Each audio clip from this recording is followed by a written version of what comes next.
Hello and welcome to the MegaCast by Actual Tech Media. Today's topic is part of the IT Decisions series on assessing and improving backup, data protection, and disaster recovery capabilities. Thank you so much for joining us on the MegaCast today. On this event, you'll hear from our experts at Rubrik, Druva, Veeam with Cloudian, Commvault, StoreOne, and NetApp. My name is David Davis of Actual Tech Media, and I'll be serving as the moderator. Before we get started, just a few things that you should know about the event. We at Actual Tech Media created the MegaCast and EcoCast event series to help educate IT professionals about the latest and greatest in enterprise technology. We want to help you to get all your questions answered. We're all former IT professionals ourselves at Actual Tech Media, and we know how tough it can be in enterprise tech. So we want to help to solve your technology challenges through these events and through these innovative technology solutions. This is a MegaCast, and I'd like to say that we have a mega lineup of prizes on these events. I'll be talking about those prizes in just a moment. Questions. We have the questions tab. It's there in your audience console. I encourage you to use that to ask your questions, get those questions in early. We will be doing a best question prize for each of the sessions on the event today. I'll talk about that in just a moment. I appreciate all the good morning and hello messages from across the United States and around the world, but we also want your technical questions about today's topic. We want this to be a social event as well. You can tweet directly from your console, and the hashtag for today's event will be automatically appended. And finally, resources. In your handouts tab, you'll find a number of PDF assets, ebooks, and links. I encourage you to check those out before the event ends because they won't be as easily accessible after the MegaCast. For our prize lineup today, we have 5 Apple M1 MacBook Air laptops. Some amazing Apple machines here with a new M1 chip. And if that wasn't enough, we also have Amazon $500 gift cards after each presentation. That's 6 more Amazon $500 gift cards. Of course, you must be live in attendance to qualify. All prize winners must submit an IRS Form W-9 to Actual Tech Media. Winners have the option to make a donation to selected charities as well. And then we also have our best question prize for a $50 Amazon gift card after each session. So with 6 sessions, that's 6 Amazon $50 gift cards. So like I said, get your questions in early. Now, through generous prize winners such as yourselves, we have donated thousands of dollars to charities over the years through doing these events. If you win a prize on the event today and you'd like to donate that prize value to charity, we would love to help you do that.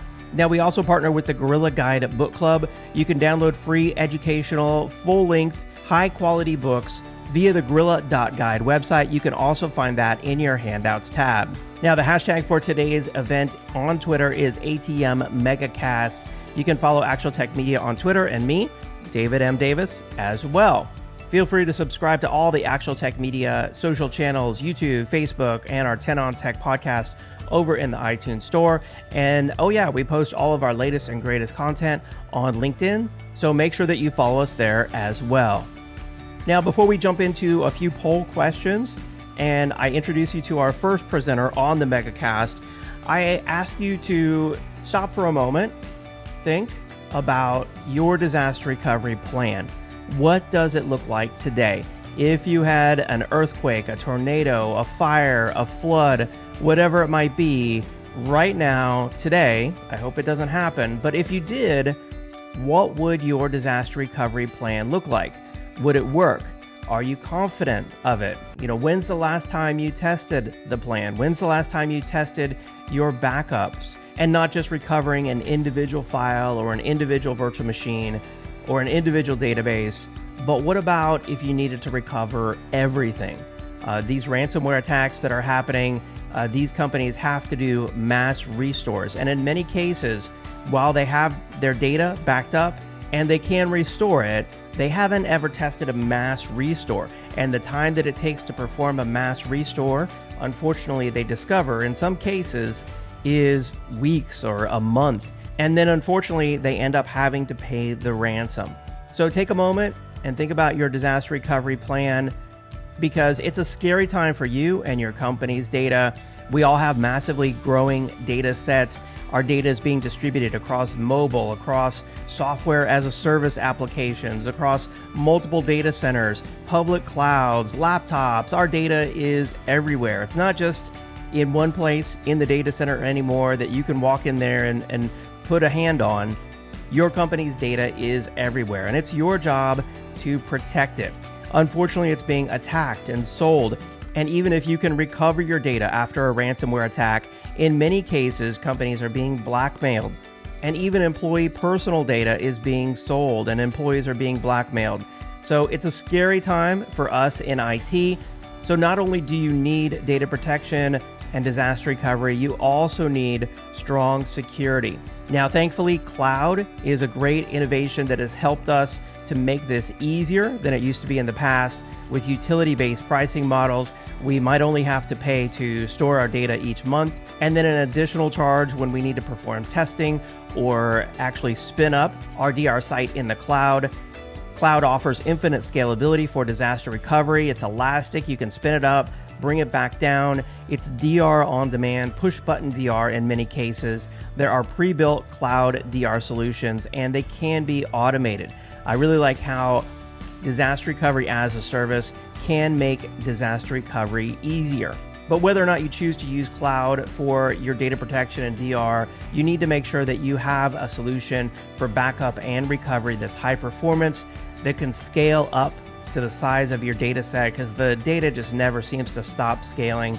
Make sure that it's affordable for your company, that you can test it easily, and that it's going to make your job easier when it comes to disaster recovery. And finally, don't forget solid support. Make sure that the support is going to be there when you need it.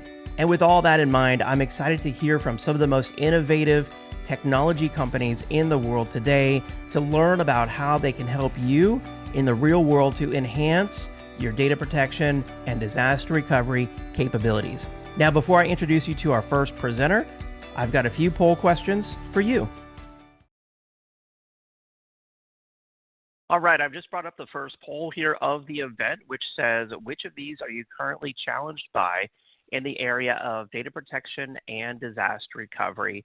And this is a multi-select question here. And I know this covers a number of the things I talked about, in my introductory presentation there. Feel free to select more than one if you have more than one data protection or DR challenge. I'm sure most of you do. And I will share the results of this poll here with you in just a moment. And as you notice on the last option there, if you have a challenge that's not listed here, I tried to think of as many of them as I could, but I'm sure I forgot something. So if you have a challenge that's not listed, I want to hear from you, get your feedback on that. Just drop it there in the questions chat or questions box. I just got some feedback here from Gabrielle, who says they have an annual or quarterly testing through disaster recovery as a service that is, sounds like a challenge of some kind.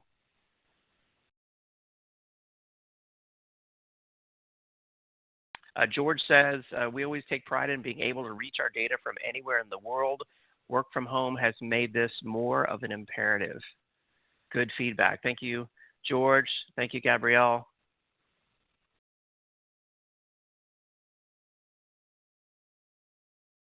All right, let me go ahead and share the results of this one with you. And it looks like there's a good number of challenges across the board here. 37% said backup recovery times, 34% said mass recovery scenarios, 31% protecting the backup repository, 37% said the cost of data protection and disaster recovery solutions. Those are really the top leaders here, followed by perhaps data protection in the cloud for SaaS applications, infrastructure as a service applications. So great feedback on that. Thank you so much. Let me go ahead and share the second poll here, and then right after this, I'll be introducing you to our first presenter on the MegaCast. The poll question here is, what's your time frame for taking some action to add new or update existing data protection and disaster recovery solutions? That is the topic of the event today. So, what's your time frame to maybe replace some legacy data protection solutions or add some new disaster recovery solutions of some kind. I'll give you a moment to respond to this one, and then we've got our first presenter here from Rubrik in the green room ready to go.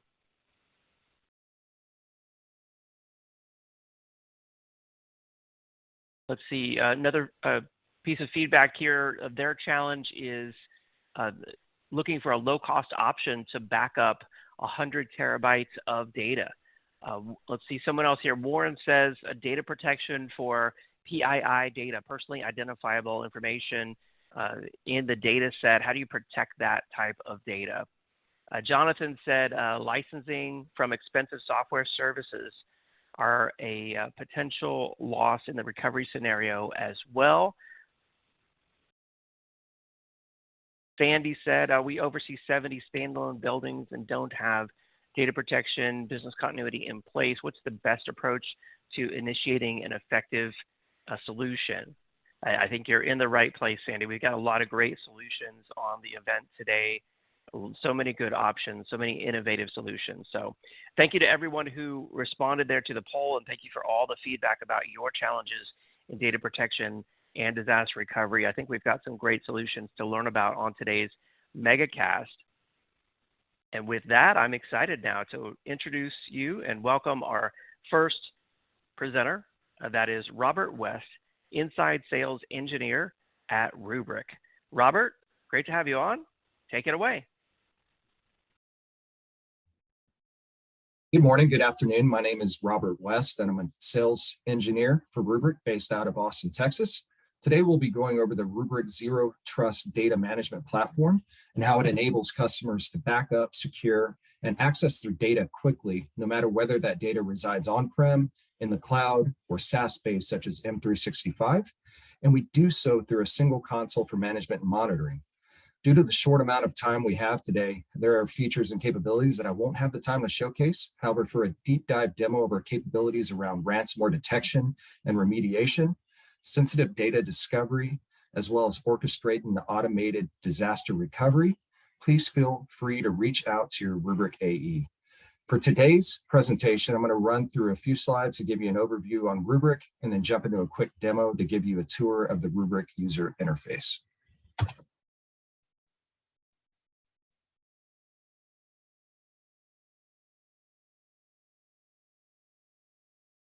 So here at Rubrik, we started our journey by listening to our customers with why they needed help and where they needed it the most.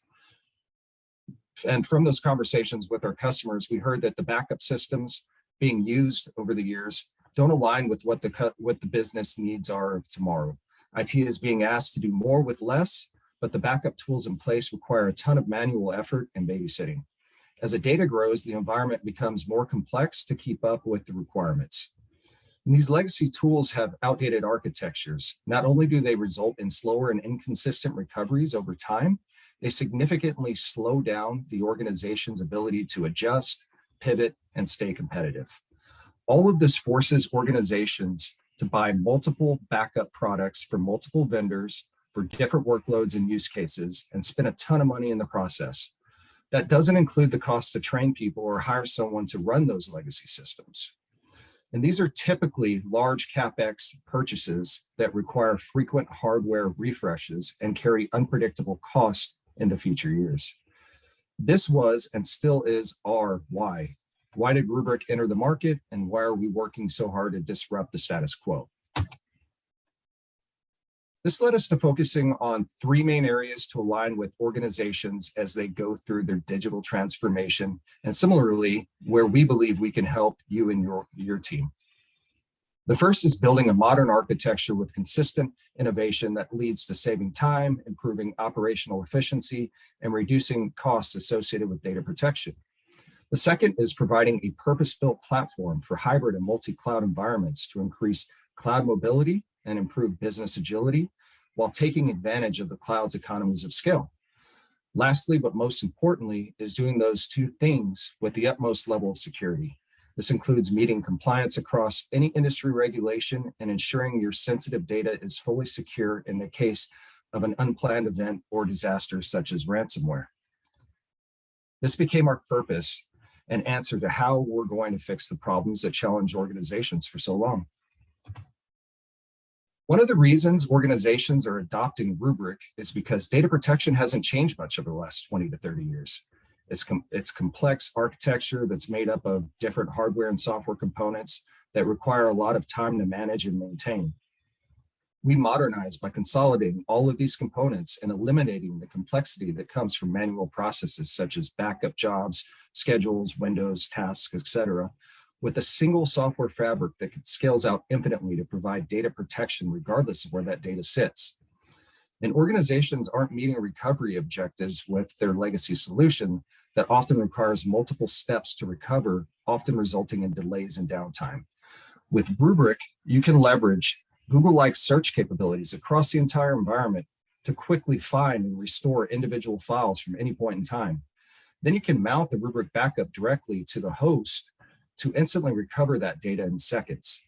Whether recovering from a corrupt database or a ransomware attack, recovery is what Rubrik was built for. We mentioned how legacy backup has gotten exponentially expensive over the years due to hardware upgrades, maintenance, and personal costs to maintain. Modern backup is less expensive. Rubrik customers on average save 20 to 40% in total hard costs, and they recover up to 80 to 90% of their operational time when they move off their legacy systems. Most of the organizations we work with are still in the early phases of defining their cloud strategy and embarking on the cloud journey. There are typically 3 use cases where organizations have consistently asked and leveraged Rubrik for help. The first is making it easy to archive data to the cloud and take advantage of their cheap and deep storage for your long-term retention and compliance. Rubrik can help convert your on-prem application to cloud-ready workloads and accelerate the move away from on-prem infrastructure. Finally, Rubrik can extend the same level of simplicity, security, and granularity as we do on-prem to the cloud-native workloads without pulling the data back on-prem, and instead by keeping it in your own cloud tenant. And all of this is visible in one console. So you have a single pane of glass to manage and monitor it all. We believe that Rubrik is by far the most secure data protection solution in the market because of our unique approach to security. Every element of Rubrik was and is designed with security in mind from day one. It starts with our end-to-end encryption, followed by our built-in granular reporting to know what is happening and when it's happening, to our role-based access controls and zero trust design. And last but not least, our immutability. Because data security is so important for organizations today, we're going to take a second to dive deeper on this topic. We explained why we're here and how we're building our strategy, but now we'll give you an overarching view of what we're doing to help organizations and IT teams, starting with modernization. We've implemented automation, AI, machine learning, hyperconvergence, and other new technologies to ensure simplicity, security, and availability of your data. We've partnered with the major cloud providers to seamlessly extend your data protection as you transition along your cloud journey. And we've built our platform with software flexibility and licensing portability to align to your cloud strategy, no matter if, when, or how it changes.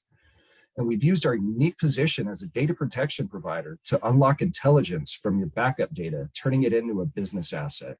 This allows us to innovate further and create new tools to meet the needs of our customers.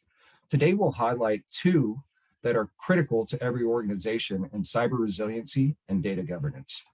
Now let's dive into those details. As we mentioned earlier, when we ingest data, we index it, allowing us to unlock unique capabilities and tools to further enhance your data protection. One of those tools was built to help organizations practically defend against ransomware and speed up mitigation, whereas our immutability prevents ransomware from spreading. We can detect anomalies when they happen to discover files that have been modified or deleted or added because of ransomware. We can help you identify the blast radius and know what specific files were impacted. And in a matter of seconds, we can help you easily recover a clean, verified copy of that data with one click. Because of this, ransomware is no longer a concern for Rubrik or our customers. Another tool we introduced in the last 18 months or so is aimed at helping organizations with data governance and classification. Because we have the index of metadata, we can scan it to look for sensitive data, typically hiding in unstructured file sets that's subject to regulatory compliance. We can run the data against industry standards such as PCI, PII, HIPAA, GDPR, etc., or custom analyzers and notify you of existing compliance violations and where exactly they sit within your subsystems. It's incredibly easy to turn on and get started in minutes without any services, training, or learning curves. And we can do all this without the need for additional infrastructure and consolidate yet another point solution for organizations. Rubrik is using your backup data for classification to help support current and future data privacy regulations. And that concludes the slide component of our demo today. I'm going to go ahead and jump into the actual demo. So here we go. So I'm going to go ahead and I know we're short on time here, so I'm going to move this thing along here. This is Rubrik CDM. It's Rubrik Cloud Data Manager. It's the user interface that you'll be using to manage your on-prem Rubrik environment. It is HTML5, so no Java, no Flash. Everything is clickable. Before I logged in, I verified through Okta my identity. We certainly recommend that you enable MFA. So in the event that your credentials were hijacked, if they didn't have your personal device, they couldn't log into the system. We integrate directly with Google Authenticator, Microsoft Authenticator, RSA, Duo, just to name a few. So anything that's SAML 2 compliant. So once you log in, you'll be presented with these various widgets here. And so you'll see tasks that have occurred over the last 24 hours, tasks that are in progress. Here on the right, we see some performance statistics. We're currently showing the last 24 hours. You can drill back down to the last 7 days. We also have a ton of reporting capabilities that I'll touch on here in a little bit. Here within this cluster, we have 7 live mounts, which we'll talk about here in a few minutes. And we see the health of our cluster here. This is typically a point where I take a segue and go into the architecture of Rubrik. So I'm going to click system here, just kind of dive into that with you. So as it pertains to on-prem at your primary location, a 2U hyperconverged appliance would be required. However, for your smaller remote locations, we can just deploy what we call Rubrik Edge, which is a virtual edition on your existing infrastructure, tier off to the cloud, or replicate back to the primary and back up locally as well. But within the 2U hyperconverged appliance, we have 4 compute nodes. So you have your CPU, your RAM, your SSD, and your spinning disk. And then our proprietary immutable file system called Atlas pulls that local storage to those nodes to create a single data store. And we can scale out infinitely, both with performance and capacity. So if there is an unforeseen growth in data, or you acquire another company, you don't have to rip and replace our appliance. You can simply scale out by adding another 2U appliance, both with performance and capacity. Each appliance offers up about 30,000 IOPS. So where it's not NVMe, SSD, production storage, it certainly has enough performance to quickly recover your workloads. And from a connectivity standpoint, we support 25 gig, 10 gig base T, and 10 gig SMP+. So back to the main dashboard here. So we see that we currently have 8 healthy nodes, meaning we have 2 2U appliances within this cluster. We see some data reduction statistics here on the right, where we're at on capacity of this cluster. And then here in the center, and this is really where we differentiate ourselves from the majority of the competition out there, is we take an SLA policy-based approach to managing backups. We're under a single SLA, you define your RPO, or how frequently you want to take that backup, how long you want to hold on to that data for, so your retention, your archival location, and your replication target, should you have a secondary location, such as a DR site, where you want to put another Rubrik appliance and replicate to. You can then, as it pertains to VMware, you can assign that at the cluster host level, the VM level, the tag level, or the folder level to protect your environment. We do integrate directly with VMware, Hyper-V, as well as AHV Acropolis for Nutanix, and no agent is required since we integrate at the hypervisor level. Out of the box, we were presented with a gold, a silver, and a bronze SLA, but you know your environment way better than we do. So more times than not, customers customize and build their own. But essentially what we see is customers go from managing dozens, if not hundreds, of these backup and replication jobs down to just maybe a handful or fewer of these SLAs. Here on the left, we can see which workloads we're protecting within this cluster. I point this section out because if a VM came online and wasn't being protected, it would populate under no SLA, and that'd be a good reminder to go back and protect that workload. From a connectivity standpoint, it's very simple and slightly redundant. A lot of that occurs through this gear icon here at the top. So we're going to click on the gear icon. We're going to sync with our vCenter. Click the addition sign. You put in your vCenter IP address, your credentials, click add. And then from then we'll start to auto discover your environment, and you'll see those virtual machines start to populate under virtual machines here on the left, vSphere VMs. Again, it's the same process with Hyper-V as well as AHV for Nutanix. From a replication standpoint, the gear icon, replication targets. We're going to click the addition sign here. We're going to put in the target IP address of that secondary rubric appliance, your credentials, and click add.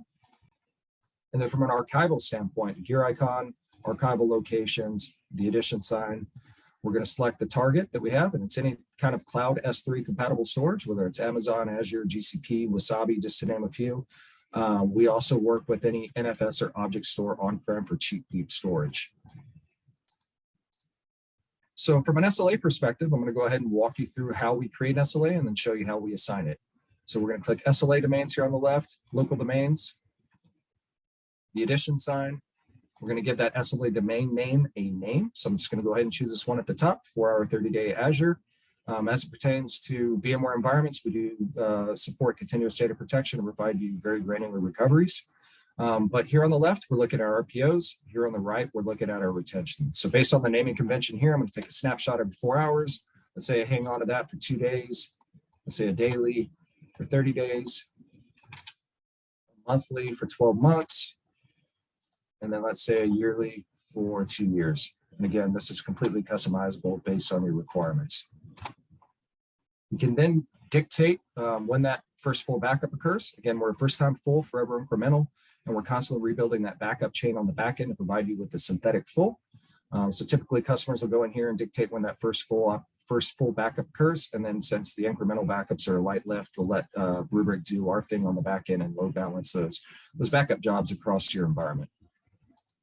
Then click next. Earlier, we enabled archiving through the gear icon here. So I'm going to select archiving, select the target that we created, and then I'm going to dictate how long that data sits on the appliance before we tier it off to the cloud of your choosing, in this case, Azure. We can also enable instant archive, which means after that first full backup, we're going to send that dedupe and compressed data back over to the cloud, to your archival location, to give you 2 good copies of your data. From a replication standpoint, we're going to enable replication. We're going to select the target that we defined earlier under the gear icon, and then we're going to dictate how long that data sits at that secondary site before aging out. Click next. If everything looks good, you'd click create, and you would have created your very first SLA. This is a demo environment. We have a ton of these. We've been instructed not to create any more. So from an SLA assignment standpoint, if we go here to virtual machines, we auto discovered your VMware environment or Hyper-V environment or a Nutanix environment. You come in here at the cluster or host level, select that cluster, click manage protection. If you already created the SLA, you can select it from the drop down here, or you can start from scratch, just like the process I walked you through. But essentially, any SLA that comes online, any workload that comes online will inherit that SLA. And then you can come in here at the VM level, select your more mission critical workloads, and assign a more aggressive SLA that will override that blanket SLA, if you will. And that's really it. That's how you protect your entire environment. Really quickly, I know we're coming up on time here. I'm going to show you how our various recovery options. So as it pertains to VMware, I'm going to go ahead and search for my VM here. Once I select the VM, I'm going to be presented with a calendar view here on the right once it populates. Bear with me for a second. This is a demo environment. Calendar view here on the right, evergreen dot represents a recover point or multiple recover points based on the SLA that's assigned here. So evergreen dot represents 4 recover points. We see the latest snapshot, oldest snapshot, next scheduled snapshot, and activities here at the bottom. So if I go to yesterday and I want to recover,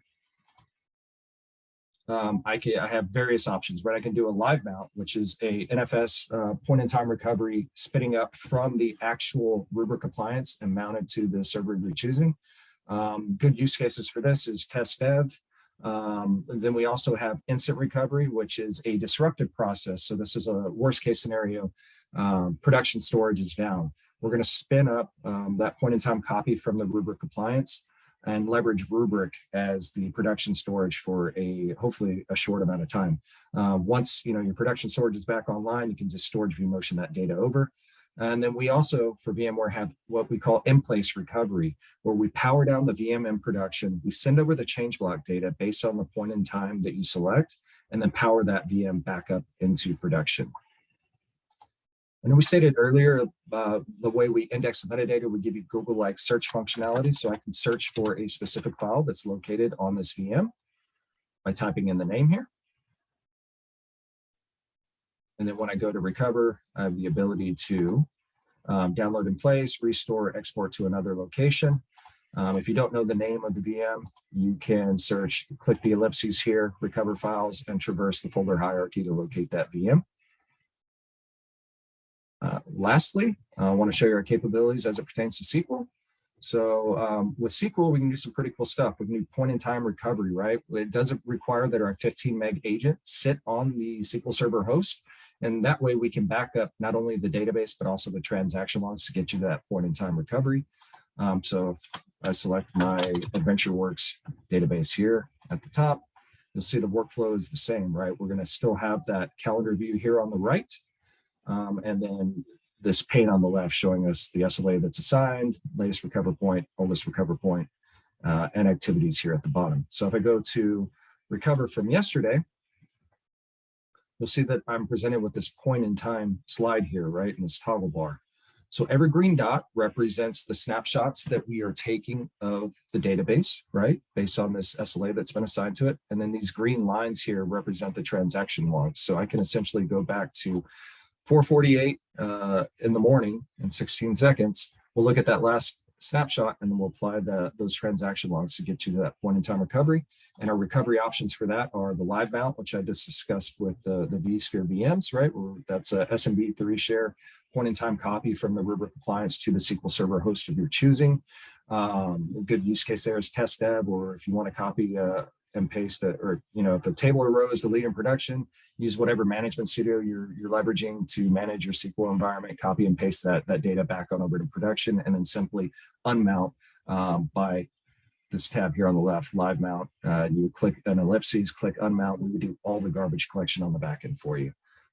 We also have that instant recovery where you can leverage Rubrik as the primary storage for a short amount of time, and then just storage view motion that data back over once production is back up and running. Last thing I wanted to show everyone here, sorry, I'm talking fast. I'm trying to meet this time deadline here. If we go to reports gallery, you can see we have a ton of reporting capabilities, right? I'm not going to, obviously, I don't have the time to go through them all, right? But some are SQL specific. So we'll just choose this one, SLA compliance summary here at the top. And I just want to point out that you have the ability to send this report to yourself or someone else now. You can download the CSV, or you can schedule this report or any other report to be sent to you on a daily, weekly, monthly basis, and you can dictate the time that it's sent to you as well. So that concludes my demo, the overview of the Zero Trust Rubrik data management platform. I hope you found it informative. If you have any additional questions or want to see a deep dive demo or have discussions with a sales engineer, please reach out to your Rubrik AE. They'd be happy to facilitate and set up that call. Thanks for your time today. I appreciate it. All right, excellent presentation. Thank you so much, Robert. We got a ton of great questions coming in. Robert, let's see, first question I see here on the screen comes from Casey, who's asking, how long does Rubrik take to restore long-term data if it's in Azure Archive tier storage or Amazon Glacier tier storage? All right, can everyone hear me okay? I can, yes. All right, Casey, good question. So unfortunately, when you store data in the Azure or AWS archive tier, right, it's sitting on tape, right? So if you look at the SLA for Azure, AWS, they're going to say it's 20 plus hours to access that data. So we are going to have that constraint there on our hands. You also then have to look at bandwidth and the size of the file, the data that you're trying to pull back on-prem. But, I can't give you a definite answer there because there's certain variables, but, we we could certainly, on a follow-up, provide you with the data sheet on what's expected once data is accessible and back on disk. Okay, excellent. Let's see, Kenneth is asking, does Rubrik support SQL database transaction log backups? Absolutely, Kenneth. Good question. We do. It does require that our very lightweight 15 meg Rubrik backup service agent reside on that specific SQL Server host.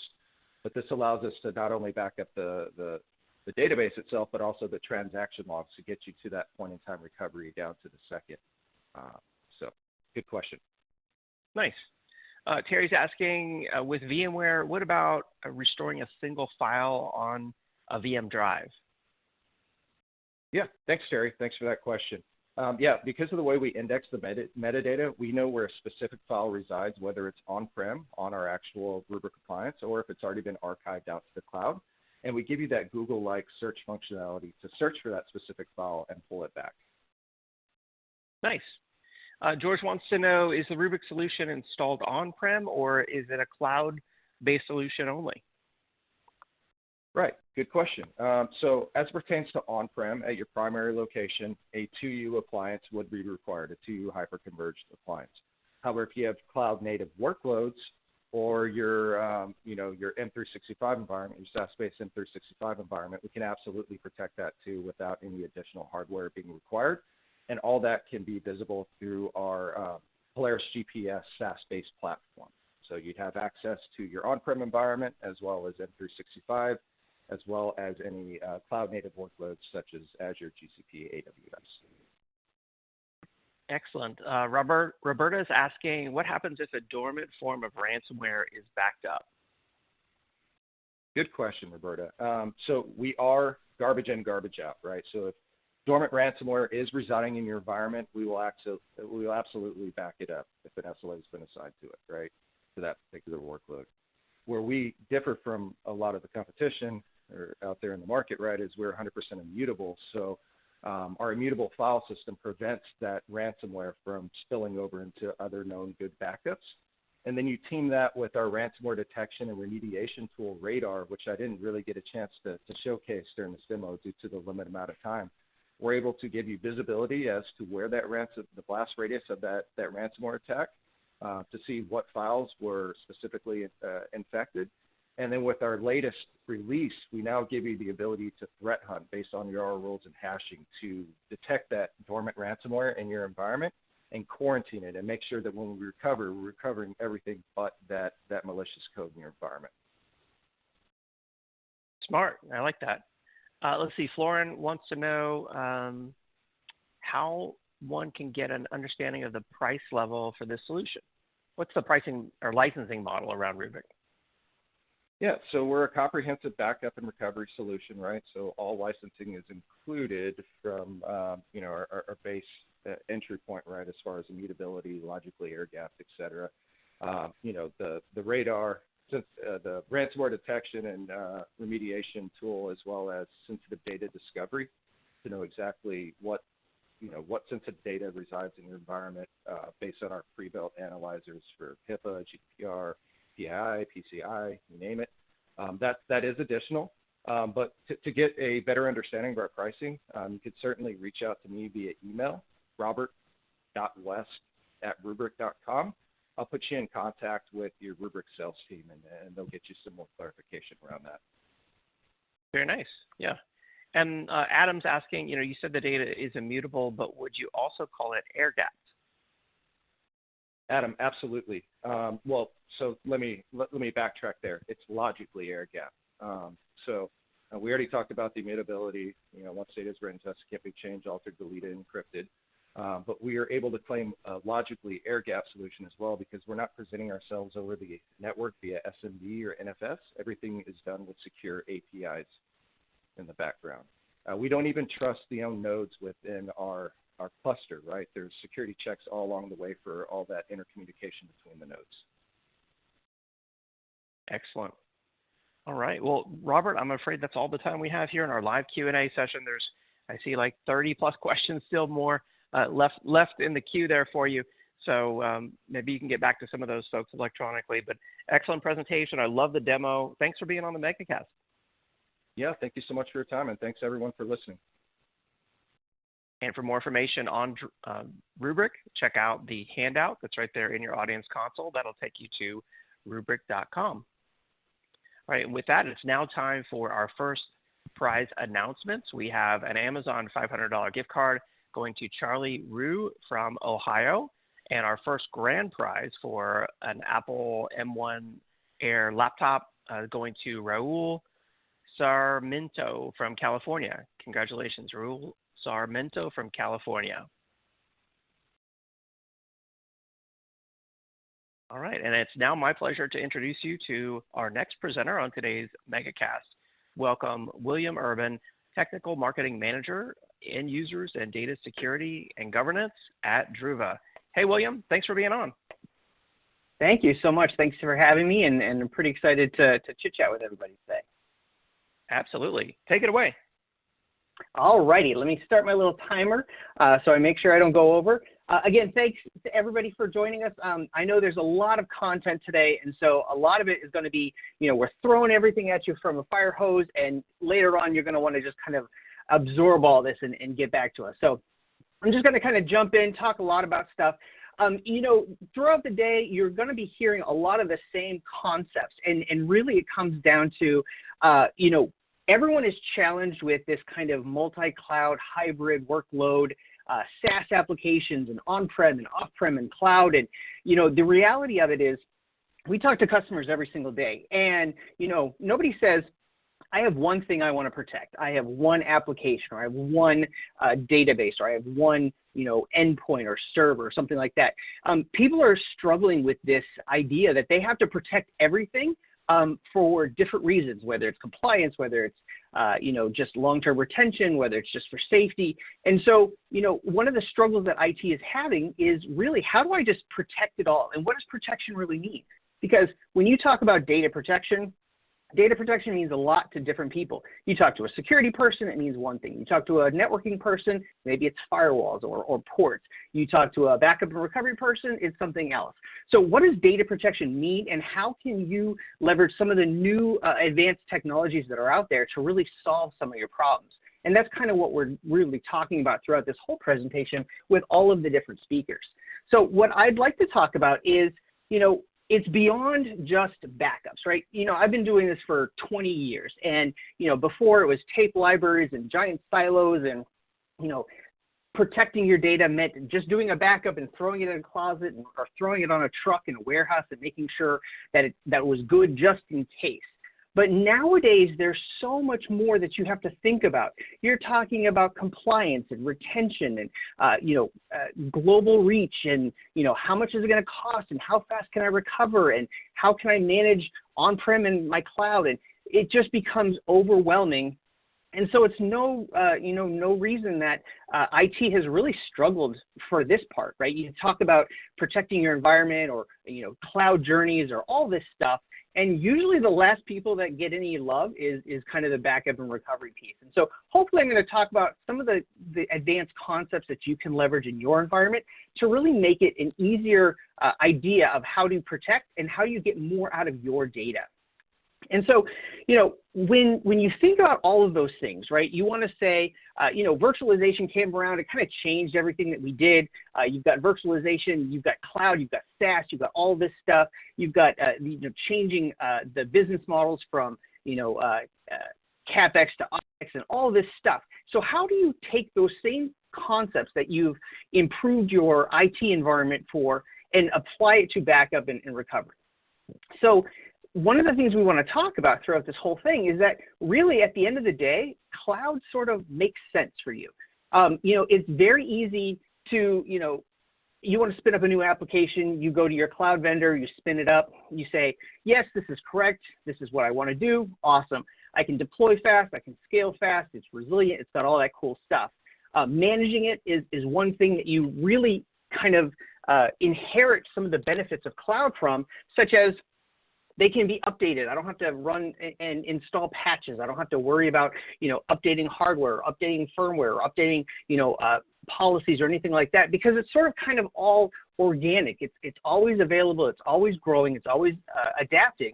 And so your management ability for not just your production environment and all the things that you're used to, but can also be transferred to some of your data protection strategies. And then really the value comes from, just like when you're looking at refreshing your IT environment and some of the things you're going to do, when you look at cloud, you look at some of the cost benefits, you look at some of the time savings, you look at some of the governance abilities and all of that sort of stuff. And now you start to apply that to your data protection strategies, and it really just kind of makes sense.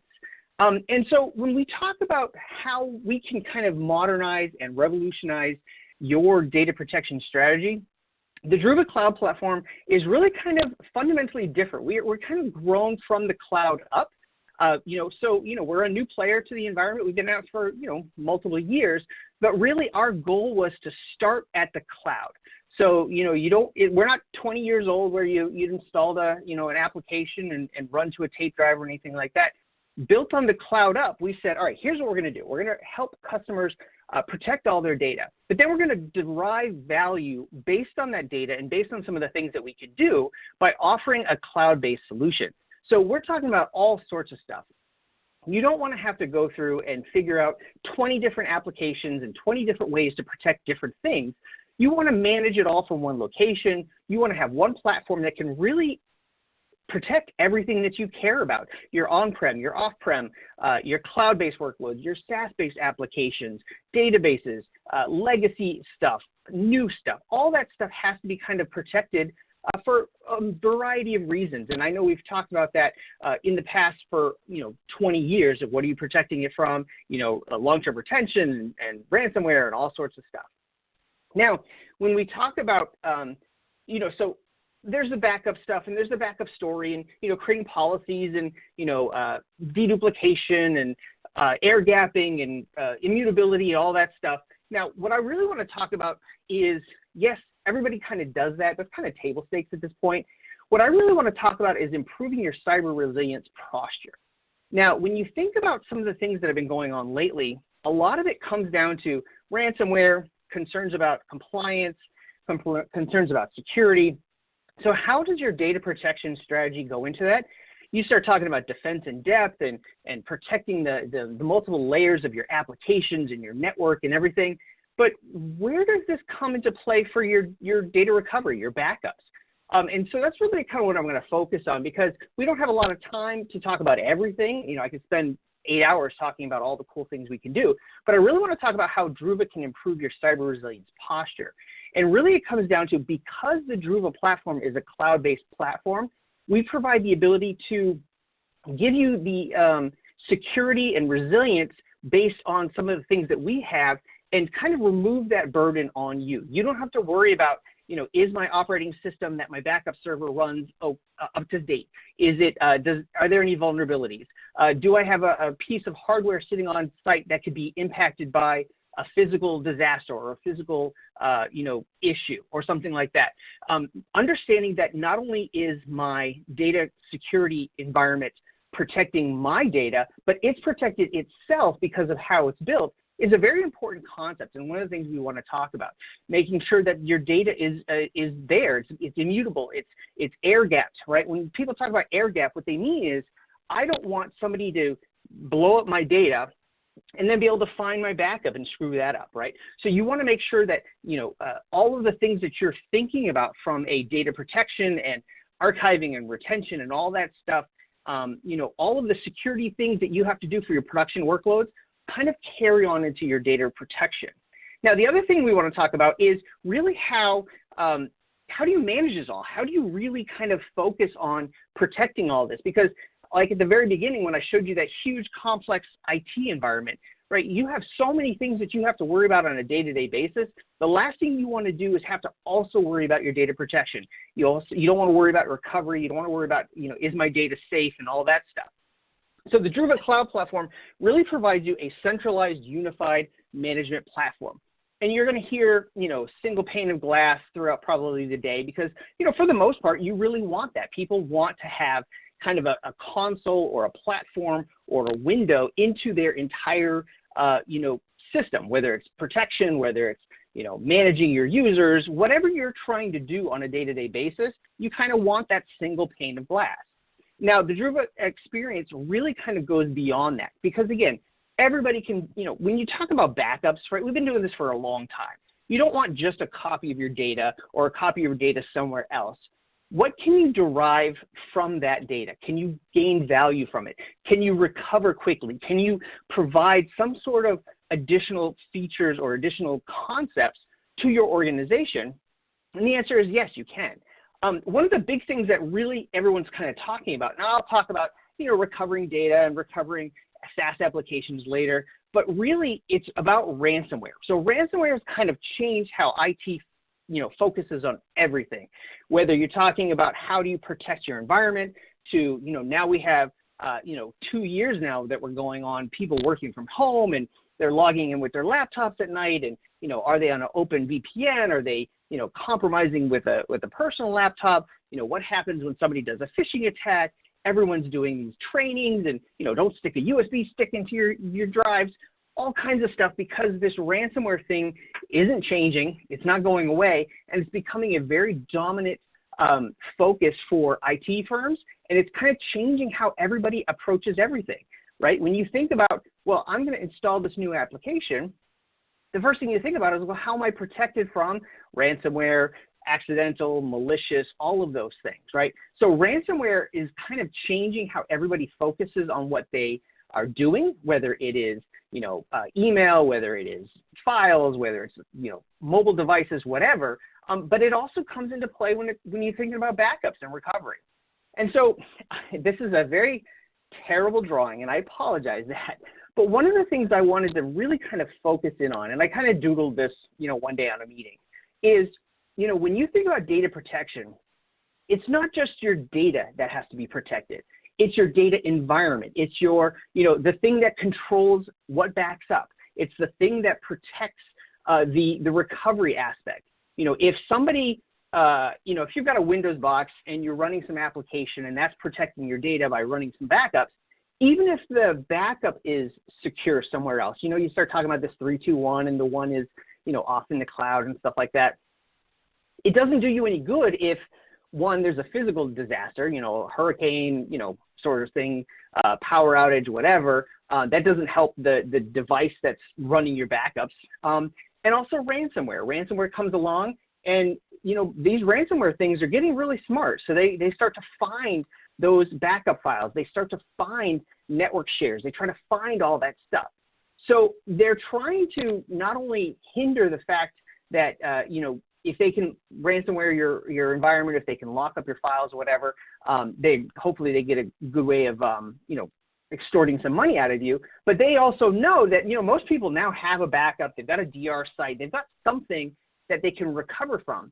If they can do something to that recovery, then it now forces you to actually have to pay that ransom. And so when you think about data protection, it's more than just protecting the files, the information, the applications, the data, whatever. You need to protect that entire ecosystem. Your ecosystem for backups and protection has to be as resilient as your production environment, right? Because if something comes through, and there's all sorts of studies that say, it's not a matter of if, it's a matter of when. If that happens, you want to make sure that you're safe.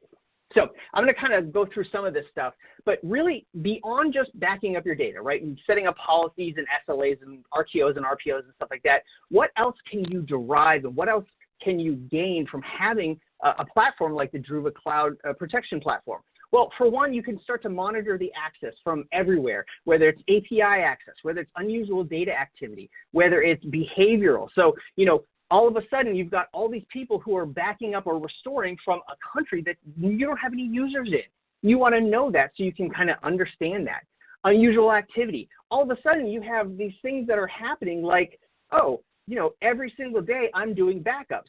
Well, why don't you get some insight from your backups? And beyond the insight of what's happening, or yes, it's successful, or yes, I saved X amount of space, what other insights can you gain, such as, hey, I'm using AI and machine learning to know that, normally I don't have 5,000 files get encrypted in a single day, but last night I did. Maybe I should take a look at that. And ransomware is actually changing how they do stuff. Now, instead of just encrypting everything right off the bat, they start to slowly encrypt stuff over time. So you want to be able to catch that. You want to be able to understand, hey, all of a sudden, over the last month, slowly, more and more files have been becoming encrypted. And I want to know that that's happening. Now, the other thing that you can find out is, when these things happen, how do you respond to it? Because these backups, these recovery solutions, it's no longer an isolated environment. Everything has to work with each other. So all of a sudden, now imagine this scenario, slowly something gets encrypted over time. Your backups have some sort of, information that's stored in them that you now start to see, hey, my backup is telling me over the last 6 days, more and more files have been encrypted. My security team has now said, hey, I've got some alerts that on my production side. Well, now all of a sudden I can start to orchestrate all this cool stuff from my SIM and my SOAR tools that says, all right, I'm going to stop the spread of this. So my security team says, hey, look, this endpoint or this laptop had a security violation. Okay, let's go ahead and quarantine all of the backups so that nobody can restore anything. Then let's go ahead and work with my firewall team and make sure that the machine is off the network. Let's go ahead and make sure that my security team is also responsible for understanding what the next steps are. So it really is understanding how my data protection or my recovery can kind of fit into that whole, test plan or that whole plan of action. The last thing you also want to do is, okay, so you've protected everything, you've quarantined stuff, and now you say, all right, we're back to where we want to be. Let's go ahead and restore everything. Well, the last thing you want to do is take a bunch of backups that have malicious files or dormant ransomware and then recover them right back to where you were, because now all of a sudden you're basically redoing that whole exercise. So another thing that the Druva Cloud Platform allows you to do is understand what's in your data or what's in your backups and make sure when you're recovering, you're not reintroducing that stuff. So we've got antivirus scans, we've got file hash scans, indicators of compromise. So again, working with your security team, they notice something that happens, they send a quarantine, the quarantine goes through your SIM tools and your SOAR tools, and all of a sudden firewalls are being locked down, ports are being locked down, the backups are being quarantined, and now when you say, all right, I want to restore it and I want to look for these IOCs and I want to make sure that I'm not recovering malicious files, you can go ahead and do all that stuff.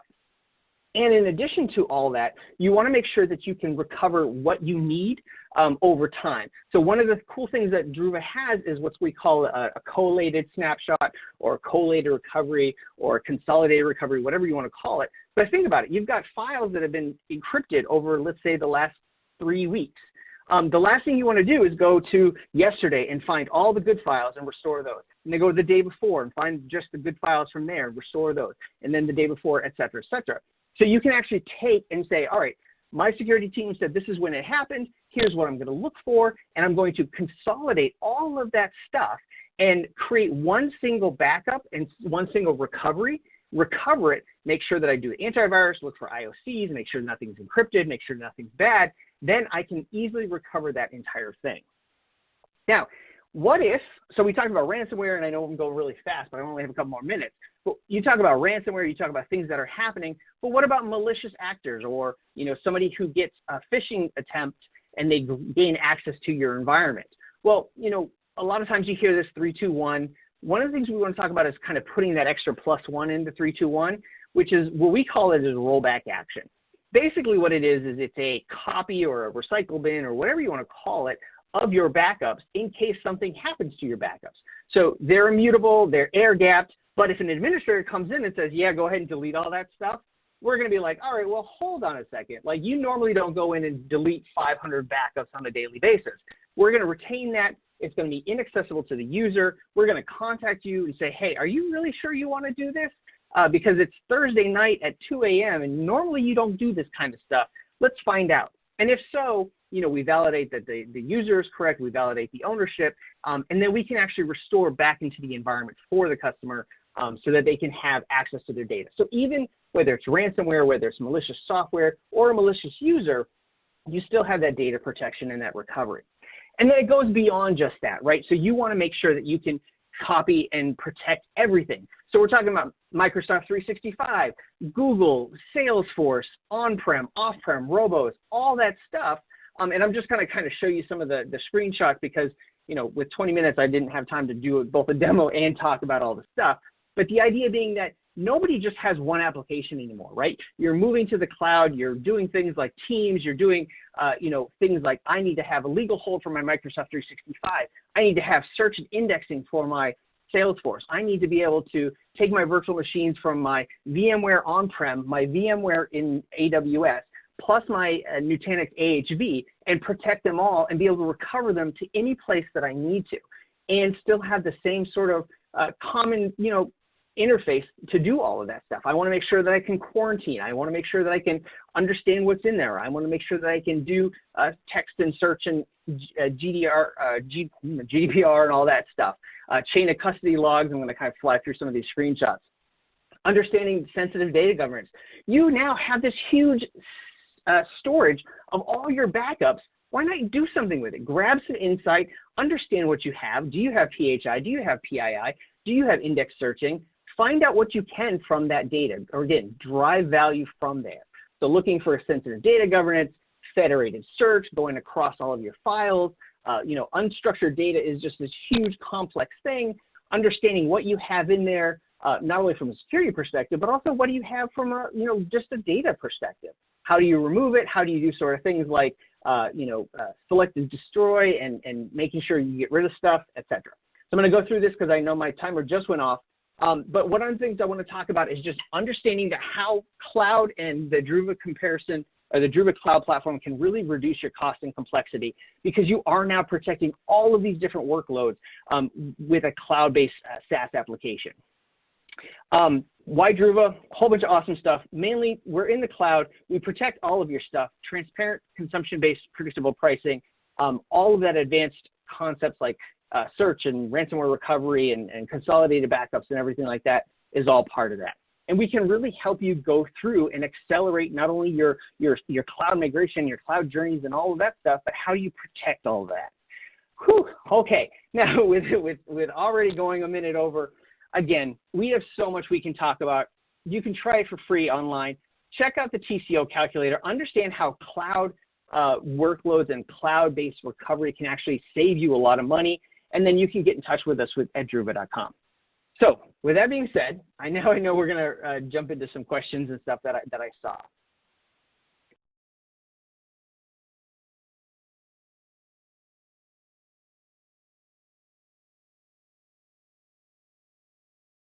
Okay, so it looks like some people are kind of jumping into the poll. I do see a ton of different questions. People are talking about backing up Microsoft 365 data as well as their laptops. A lot of customers, especially in today's day and age where you're kind of moving from this, decentralized, everyone has stuff on their laptop, to, okay, well, now you're doing, some sort of sync. Now you're actually just moving to Teams. And so you want to kind of change how you back up. And so you can back up your endpoints, you can back up your phones, you can back up your laptops, and then you can start, as you start migrating to Microsoft 365 and OneDrive and SharePoint, you can back those all up from the same interface. And as you start decommissioning something, you can start commissioning others, and it's all from this single pane of glass and allows you to kind of go through all that. Yeah, we've got a lot of great questions coming in, and I appreciate everyone responding there to the poll. William, you ready for some of these questions? Sure, definitely. I'm seeing all kinds of stuff come through here. Yep. Excellent. All right. Let's see. First question I see here, they're asking, can Druva help to back up Office 365 and data in the cloud? Yes, and that's one of the things I know I glossed over it very quickly, but as we add more and more things, right? Nobody has just one application anymore. I showed that picture at the very beginning. You've got your virtual machines on-prem, and whether it's Hyper-V or Nutanix or VMware, people are moving to VMC or VMware on AWS. People have got EC2 instances. They've got RDS. They've got databases not only in Oracle on-prem or SQL on-prem, but they're also doing databases in the cloud. And how do you protect all of that stuff? And then you have everyone who's got a laptop and a phone, and you've got OneDrive, and you've got Microsoft 365, you've got Google, you've got Salesforce, and you've got Slack. You've got all of these different ways to communicate, and your data is across all of this stuff. How do you protect it all? And the Druva solution can protect all of that from a single pane of glass. And the way we do our pricing, I know that came up in another conversation, we just basically say, all right, here's your cost, and here's your credit, and here's what you're going to use it for. You decide what you're going to do with it, and you decide how you're going to elastically grow and scale based on what your needs are. So yes, you may be backing up a whole bunch of endpoints right now, but as you move to Microsoft 365 and you move to OneDrive, you need to change that. But you don't want to have to change your entire backup strategy or your backup budget and go through all of those exercises. You just kind of allow the entire solution to kind of migrate to, from individual devices to now individual people inside Microsoft 365 Cloud or OneDrive, et cetera. So yes is the answer. You can back it all up and you can restore it all. You can restore in place. You can restore where it needs to go. You can download for legal hold. You can, all of the stuff that you expect from a backup and recovery perspective is all there with all the additional things I talked about, such as ransomware, unusual data activity, integration with your SIM and store tools, all of that stuff. Excellent. Excellent. And then what about, I'm curious, say they are hit with a ransomware attack, hopefully that doesn't happen, but when it comes to recovery, where does Druva help? How does that work? That's a great question. And I wish I had, 100 hours to talk to all the people about these things. But basically, again, when you think about a ransomware event, you think about an attack. A lot of times you've got multiple organizations involved. You've got your security team, you've got your IT team, you've got, HR, you've got executives, and everyone is asking IT because at the end of the day, IT is now responsible. So the question is, how do you stop the spread? How do you quickly recover and get everybody back on track? So stopping the spread, protecting the production environment, obviously that comes down to the security team, the IT team, understanding what is happening at that point in time. Now you can start integrating that stuff with your backup and recovery and say, okay, I want to make sure that my backups aren't being encrypted, so they're air gapped, they're immutable. I want to make sure that my devices have been scanned properly so that I'm not reintroducing the ransomware. And that ultimately, at the end of the day, you want to get a pristine copy that hasn't been destroyed. So we have this consolidated backup and this consolidated recovery idea that I talked about, where if you have multiple different backups, let's say you're taking a backup every single night, right? But you've got, ransomware hit on Monday and you've got 3 or 4 nights worth of backups and only a couple files are encrypted here, a couple files are messed up here, you've got some dormant ransomware there. You don't want to have to go through every single backup to restore them all, right? So you create kind of this consolidated recovery and you say, all right, go back the last 3 days or the last 5 days, look for all of these IOCs, look for all of these indications of compromise, look for all of this encrypted files, look for these known encrypted, files from antivirus and make sure that when you recover, you're recovering not only a clean version of the data, but a clean version of all the data that potentially was messed up over the last X number of days. And you can kind of create that. You can download it to the same place. You can put it somewhere else. And it doesn't matter if it's a Microsoft 365 encryption or something on your EC2 environment or something on your on-prem. You can go through and figure out what's been happening and what's going on and then protect it and recover properly. Excellent. Excellent. Well, I know we're running out of time here in our live Q&A session. There's a ton more questions there for you in the electronic queue, William. But if folks want to get started with Druva, looks like you've got some great options here. The free trial, there's the TCO calculator, or just get in touch with Druva. Sound like some really easy ways to get started and some great resources. William, it's been great having you on the event. A great presentation. Thank you so much. No, thank you so much for having us. All right, and with that, it's now time for our next prize announcements here. We have another Amazon $500 gift card. This one is going out to Raj Tandon from Georgia. Congratulations, Raj Tandon from Georgia. And our next grand prize for an Apple M1 MacBook Air going to Sachin Sood from Missouri. Congratulations, Sachin Sood from Missouri. All right, and with that, it's now time for our next presentation on today's MegaCast. Welcome to Steve's Firm's Senior Solutions Architect at Veeam and Amit Ralani, Director of Technology Alliances at Cloudian. Steve and Amit, take it away. All righty, folks. Thank you, Liz. And thank you, Amit, for joining us. So today we're going to talk about Veeam, Cloudian, and our ransomware protection. So real quick, Veeam is in the upper right-hand quadrant of the Gartner quadrant there. So, 5th year in a row, definitely one of the industry leaders. Now, as far as with our ransomware, the key component to this is our 3-2-1 protection scheme, if you will. And what this has is, the first is 3 different copies of your data. So you'd have your production version, a backup version, and a secondary copy. You'd want to have those on 2 different types of media, and one of them being offsite. Now, to address ransomware specifically, we have the extra 1 and 0 tagged on the end. The 1 is one of those copies, needs to be air-gapped or immutable. And that's where we achieve that with the Cloudian Hyperstore and their ability to utilize the S3 object locking APIs. And the last one is the 0. Makes no sense to go all through all this and have all of your great backups, everything locked and immutable if you can't recover from them. So the 0 means, go through testing. We have some automated things within Veeam that'll do it, which will ensure that your data is recoverable. So that's where our zip code comes in there. Now, how do we do this with Cloudian? We use object lock with the object storage. And as part of that, we have what we call our scale out backup repository. We'd like to call it the SOBR. Now, there are 2 components within that SOBR. One is the performance tier. That is where your backup will initially go to. And by its name, it implies it's high performing fast disks so that your backups and restores can be equally as fast. And then we have the capacity tier, which is backed by object storage. In this case, it's the Cloudian Hyperstore with its object lock. Now, what's great is if you were to use on your performance tier a hardened Linux repository, which can be immutable, the object storage with Cloudian Hyperstore is immutable. The data being sent to it will be encrypted. You'll have an end-to-end solution where the data will always be immutable, encrypted, and safe and secure. So, in order to validate this, we have, you see up in the right-hand corner, we have our Veeam Ready program, which will test and validate the platform is compliant with what we need for this type of protection. And the Cloudian Hyperstore has the Veeam Ready object and object with immutability.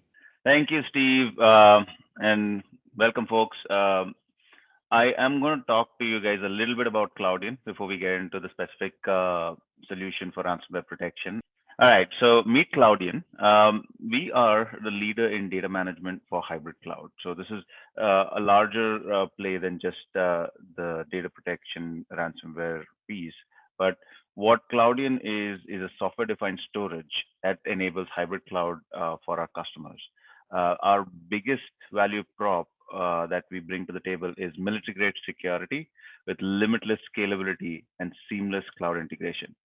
Cloudian lets you optimize the data access, meet the sovereignty requirements that you have with your data these days, and cuts the cost by consolidating information into a single cloud-like platform, right?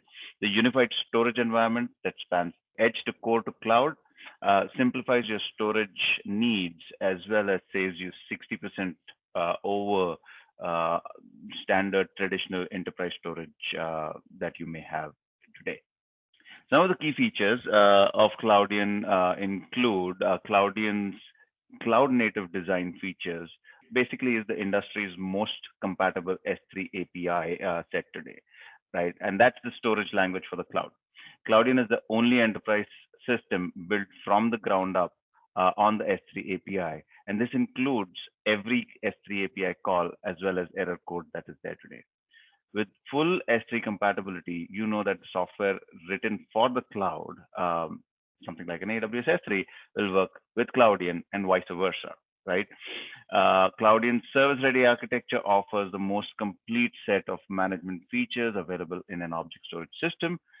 Cloudian was built for service providers as well as large enterprises. That is our key, sweet spot, so to speak, with features like multi-tenancy, billing, chargebacks, quality of service controls, all standard features for service providers, as well as central IT, all inbuilt into the product itself. And lastly, Cloudian's global management tools gives you deep insights into your data, network, and users, making management scalable as your environment grows. right? The deployment options for Cloudian are listed there. So we can be deployed bare metal on servers, and we have our own appliances that you can get. But at the core, our Cloudian is a software-defined storage and is available for subscription, software subscription as VMs. We also have our containerized offerings where you can get a Cloudian pod as a container, and we are also deployable in the public cloud to give you multi-cloud, hybrid cloud kind of use cases. So we are here to talk about ransomware protection and our solution for ransomware protection with our partner Veeam today. And Veeam and Cloudian have been working on data immutability solution. I want to say almost for 3 years now, and it's one of the most robust solutions there is today. When we talk about ransomware, it continues to be top of mind for most of the IT folks, CIOs, and what have you. And legacy solutions are not sufficient enough. Most of the legacy solutions depend on perimeter defense systems, but we all know that all it takes is one loose chink in the chain for hackers to get in. And what they go after today is not just your primary data, but they know that your backup data is your line of defense. So they go after the backup data as well as the primary data, right? And all they need to do is succeed once for your whole system to be compromised, right? Cloudian and Veeam together provide you your last line of defense by making your entire backup workflow immutable, right? And how they do this is with support for object lock. Steve mentioned that a little bit earlier. From a Cloudian perspective, right, we are the first on-prem object storage to have native support for S3 object lock. In fact, at the development stage, Veeam and Cloudian worked very closely together, ensuring that we had good compatibility with what we were building on the immutability perspective. And since this is standards based, it works seamlessly right from day one, right? With S3 object lock, you can store objects in Cloudian, which connects onto the Veeam capacity tier using the worm model. What worm model means is write once, read many, and with the object lock enable, objects are made completely immutable or tamper-proof, as we like to call it, for a certain period of time, right? And this is defined at the time of bucket creation.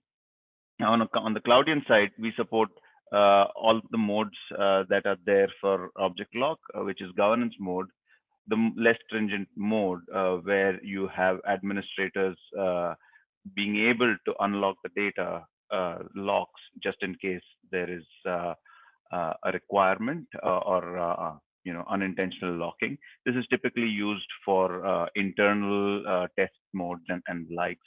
And then there's the compliance mode. Now, this is the mode that Veeam supports, and this is the mode that you would be using for your ransomware protection. And this is the most stringent of the two modes, and specifically catered towards ransomware protection, and even in some cases compliance, especially on the regulatory side. In this case, the objects once locked cannot be deleted, even from privileged access modes like administrators or root users. The whole backup workflow, once put under object lock, is completely tamper-proof and gives you the best protection or the last line of defense against a cryptographic attack from ransomware.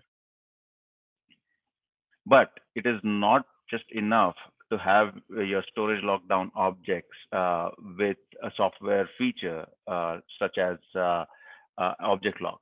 What happens in the case of hackers getting into your system at the root level and completely, clearing out your storage offering, which is again a software offering. So what we have with Cloudian is we actually pride ourselves to be military grade secure storage, and what that means is the S3 object lock obviously protects your data from ransomware by making it immutable, right? But when we ship Cloudian in the worm mode, it ships as a hardened storage with Hyperstore shell enabled and the root disabled. So you will not have any access to the root, even if you have administrator privileges. And this makes the whole system, whole solution protected at the system level, because it is impregnable even from the root, because there is no root access for that matter. Similar solutions typically have a porousness at the root level, and one of the reasons why we talk about this as being a military grade security is because we've developed a lot of these for our federal and state and local customers, which have specifically asked for this. We also have all of the security certifications, whether it's SEC Rule 17A4, FINRA, FIPS, and the likes, to actually be able to work with the US department. And we bring these capabilities to you as a regular customer to offer you the complete solution for ransomware protection. Through the multi-tenancy piece, allows you to share the common infrastructure while keeping your storage pieces separated. And of course, we also incorporate the highest level of data encryptions to not just protect you against the cryptographic attacks, but also be able to handle data exfiltration attacks with stringent standards set from NIST as well as ITF, which are included in the product.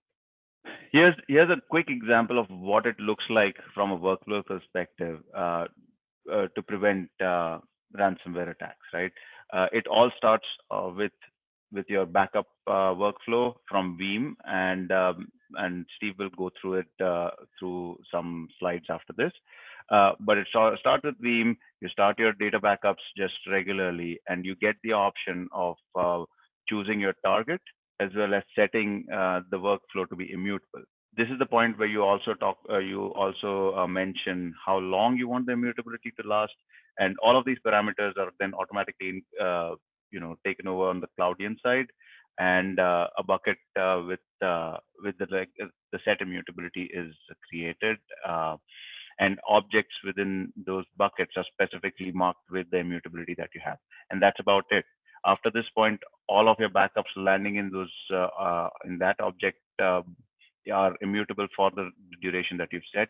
Ransomware attacks, even if they happen, will not be able to tamper with the objects in that bucket, and you will be able to get a clean copy of your backups for restore.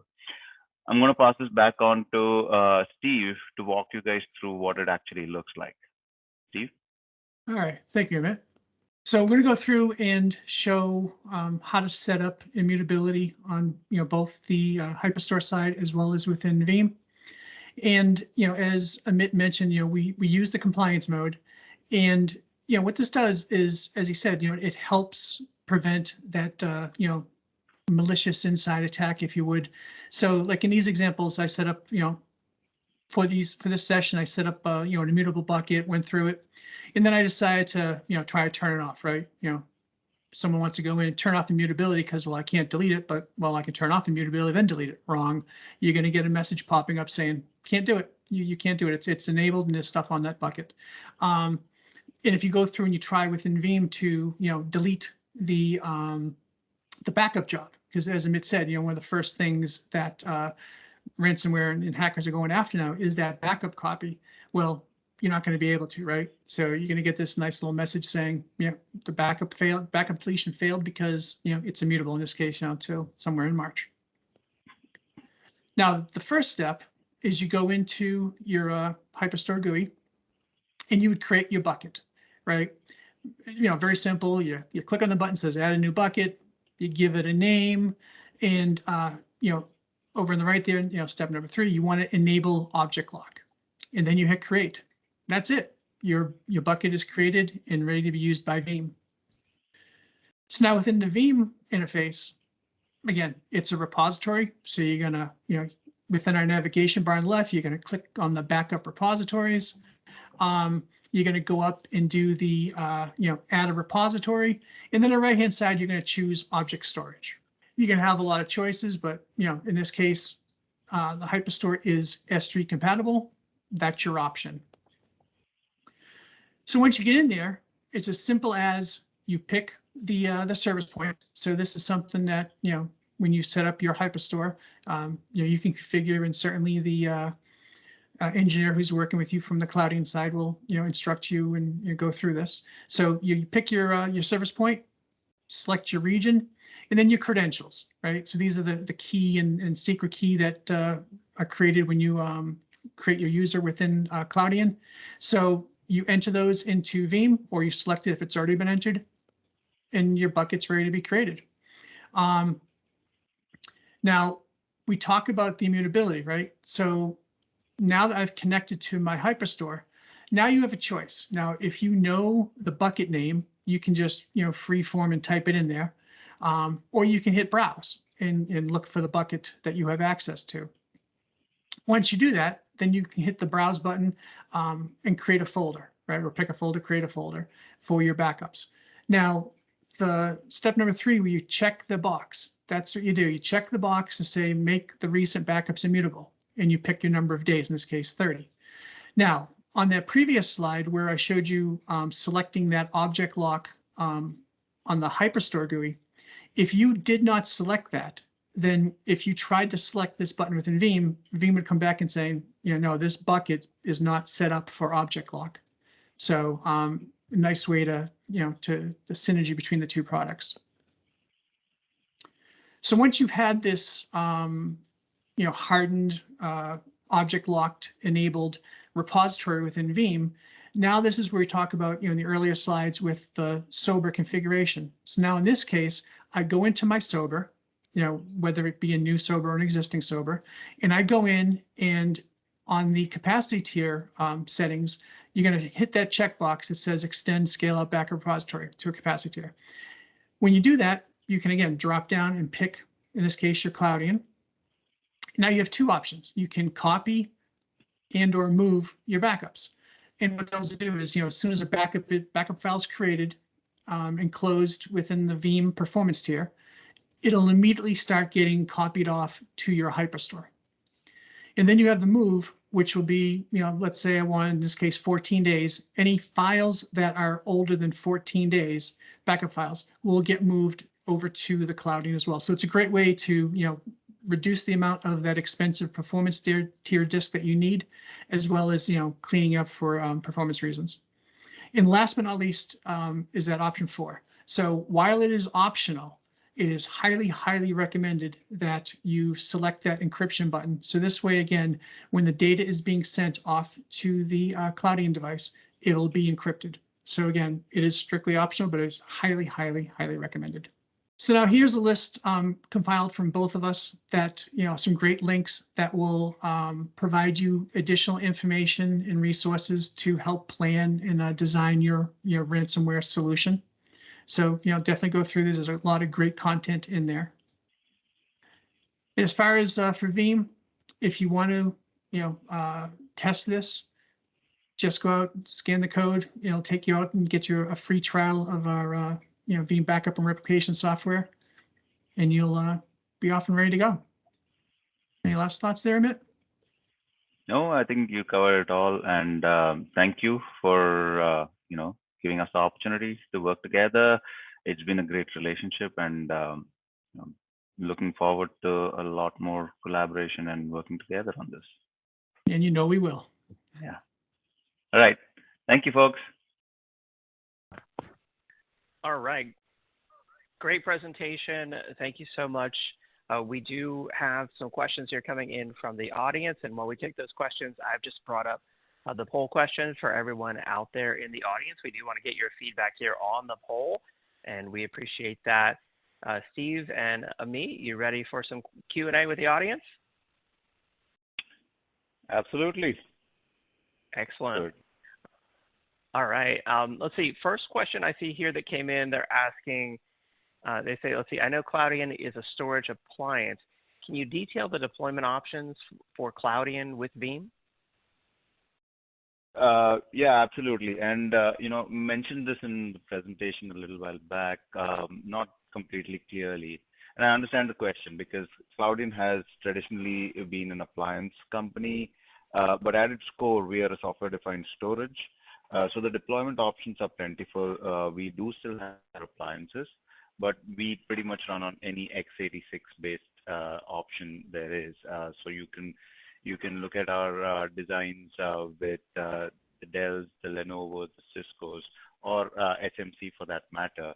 And we are available as VMs and as containers, licensed as a subscription software based on capacity. So yeah, many different options, and thank you for that question. Actually. Excellent. Yeah, I like that flexibility there as well. So let's see. Next question: do I have to use immutability when using Veeam with Cloudian? This is Steve. No, I mean it's certainly not required, but it is strongly recommended due to the immutability factor. So Cloudian has been tested and verified to work both with unlocked as well with locked objects. But again, the preference is locked. Again, it depends on your business need, but there's really no reason not to use lock. Absolutely. And I'll add on to that. We have customers using Cloudian Veeam solution as a regular data protection backup, software storage solution, as well as one of our biggest use case is, the immutable use case. So both options are available, but customers definitely are seeing the big value of immutability and the strong immutability that the solution brings to the table. Excellent. And then let's see, next one, data exfiltration has been common in ransomware attacks. Can this solution help us out with that? What we talked about in this presentation was mostly centered on the cryptographic attacks, where your data is encrypted and you cannot even continue your business once that happens. Exfiltration actually means even though you have data under lock and key with object lock, it's still readable. So if a hacker gets in through the endpoint, porous endpoints, they can still read it and put it on the internet for anybody to see. And sensitive data, you do want to protect that. So for that, Veeam and Cloudian do have enhanced security measures. We do support encryption for data at rest. The connection between Veeam Cloudian is for data in motion is also encrypted. It comes down to implementation, but absolutely the solution can be implemented to avoid data exfiltration attacks as well. Excellent. Yeah, that's becoming a huge problem. So it's great that this solution can help. Next question they're asking, let's see, they say, I'm concerned about performance when using object storage. How do Veeam and Cloudian handle performance? Sure. So this is Steve. As far as the performance, we have certainly Cloudian has the ability to place the objects and metadata on different speed disks, as well as within Veeam. There's plenty of tuning settings that we can do based upon the workload, how many simultaneous connections, different object sizes. So again, it's a workload by workload type of analysis. Not one size doesn't fit all. So depending upon what you're trying to back up to the Cloudian, we have many ways to make it optimized. Very nice. And so I know we're running out of time here in our live Q&A. What should folks do to get started with Veeam and Cloudian?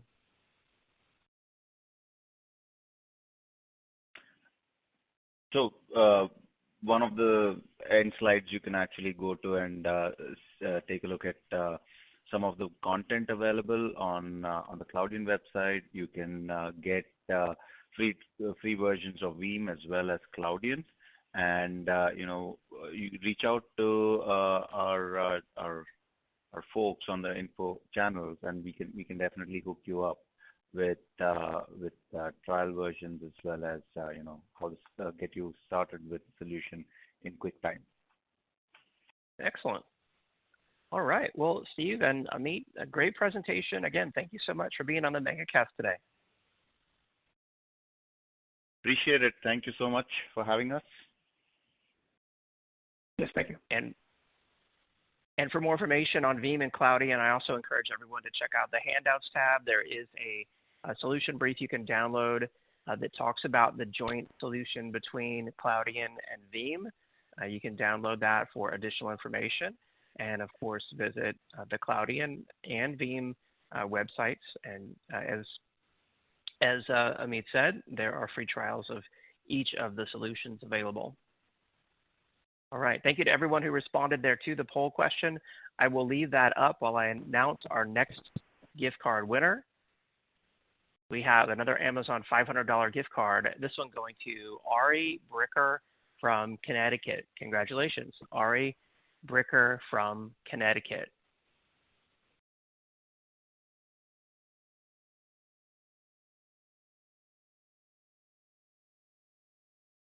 All right, and with that, I'm excited now to welcome our next presenter on today's MegaCast, Matt Trier, Senior Solutions Marketing Manager at Commvault. Hey, Matt, thanks for being on. Hey, I'm glad to be here. Thanks, everyone. This has certainly been a interesting mix of presenters so far today. Several of them I recognize, and I even recognize some of the ones coming up. So I hope everyone is getting all the information they can out of today. So thank you. Absolutely, yeah. Take it away, Matt. All right. Did the slides change? I just want to make sure I've got everything going on here, right? They did. Yes, sir. I see your first slide. Oh, fantastic. Okay. So as you can tell, everyone, I am doing this bravely live. So if dogs and doorbells go off in the background, my apologies in advance. But my name is Matt Tyler. I am the Senior Solutions Manager here at Commvault. I'm also the Head of Competitive Intelligence, which is it puts me in a very fun position and gives me a very interesting perspective on what's going on in the market, trends, technologies, who's doing what, and what customers are really looking for and what the market's looking for. I've been with Commvault almost 14 years, spent half of that, or more than half of that, as an SE in the field, working on a number of global accounts. So I've got a lot of experience, not just working with customers directly, architecting, building, and implementing solutions, but really working on how Commvault can help solve some of their business problems over that time, and then took that technical background and transitioned into the marketing side, and then onto the competitive side. So it's been a fun journey, and hopefully I'll be able to share with you some interesting information about Commvault, what makes us unique, and how you can leverage us to solve a number of your problems in your environment today. So as with most of the conversations, today we're going to be talking, or at least touching upon, our ransomware protection and looking at how Commvault can help you not only defend your data and protect it and recover it from ransomware attacks, but also,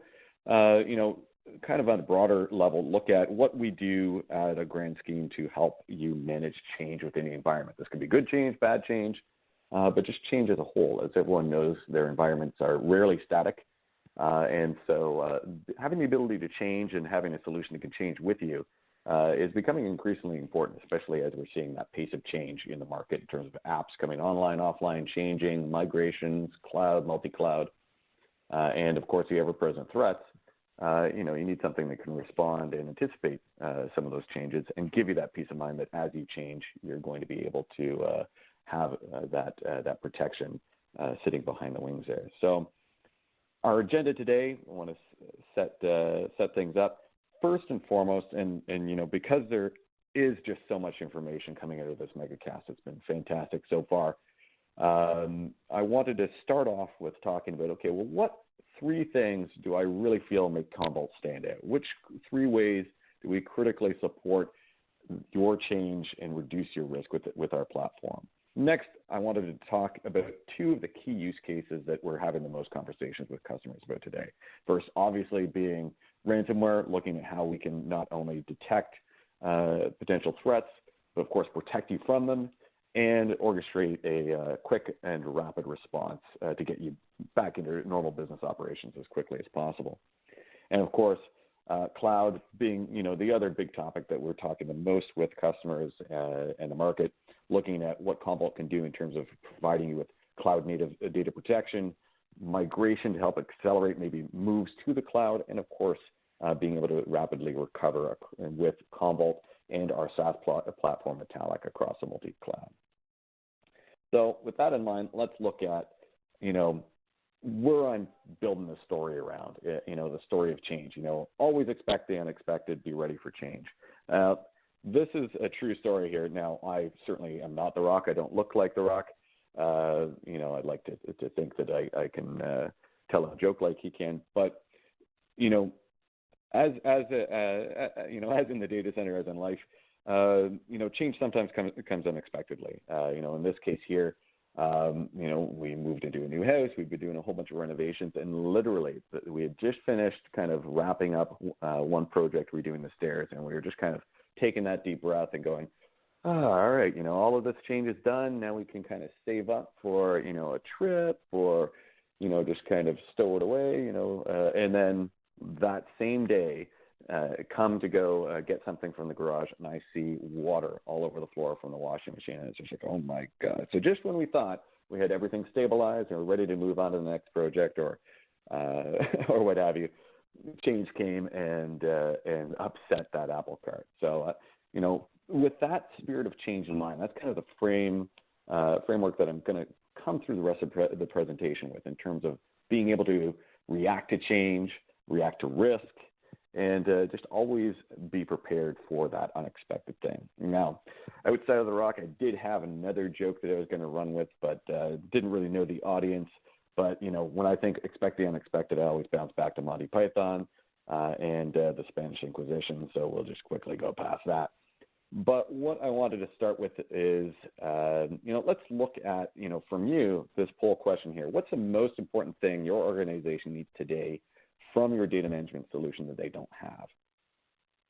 So let's take a moment here and just get some inputs in here. Yeah, and this is a great question. I'm curious to see the results, from this one. And this is a single select question here. So, you have to select the one that's most important to your organization. Well, that's why I put the all of the above in there, and, it wouldn't be a data management presentation if we didn't say Kubernetes somewhere in it. So I wanted to make sure to cross off everyone's buzzword bingo in here. But looking at the poll results, I'm not surprised. The big leaders right now are, we need it to be cheaper. I mean, everyone is looking to, reduce costs, reduce complexity. Right now the leader is, looking at ransomware. We need better protection and detection, automation up there. There's quite, actually it's quite a few people that are looking at all of the above. So, that's great. There are, you guys are looking for answers, you're looking for solutions, and you're looking for things to help solve those problems here.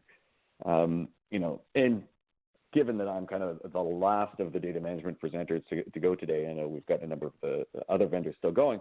I don't think we really need to rehash a lot about, what's going on in the market in terms of change, in terms of risk within the environment. We like to refer to it from a Commvault perspective as the business integrity gap, in terms of kind of just like that last poll question, what's the gap between where my environment is today and what I need out of my IT environment for tomorrow? How do I jump and resolve some of those issues? And we look at things and, change always breeds risk. I mean, there's always a chance that something falls through the cracks or breaks in the process. You look at changes in policy or governance can have some really sweeping impacts. Change can obviously create fragmentation. The most common one I saw, from my time in the data center was, when you're forced to deploy, Band-Aid solutions, and I'll use air quotes here, to temporarily address things that you just couldn't accommodate with the existing solutions on the floor.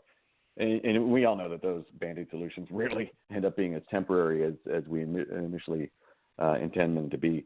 And of course, not changing can also expose you to risk. When we look at things in the context of data security, cybersecurity, and ransomware, that unpatched server or that system left kind of unsupported in the corner, or adhering to this is the way we always did things, sometimes leaves you open to greater risk, and can severely impact what's going on in your environment. So let's look at knowing what these risks are, and without having to spend a lot of time rehashing them. Let's look at, as I said, the Commvault difference. And as I wanted to start things off with what are the key things that we do to really stand out here. The slide says, future-proof intelligent data management, but I look at it as really like the ability to support change, so let's start with, the main one for me, and that's the one at the bottom.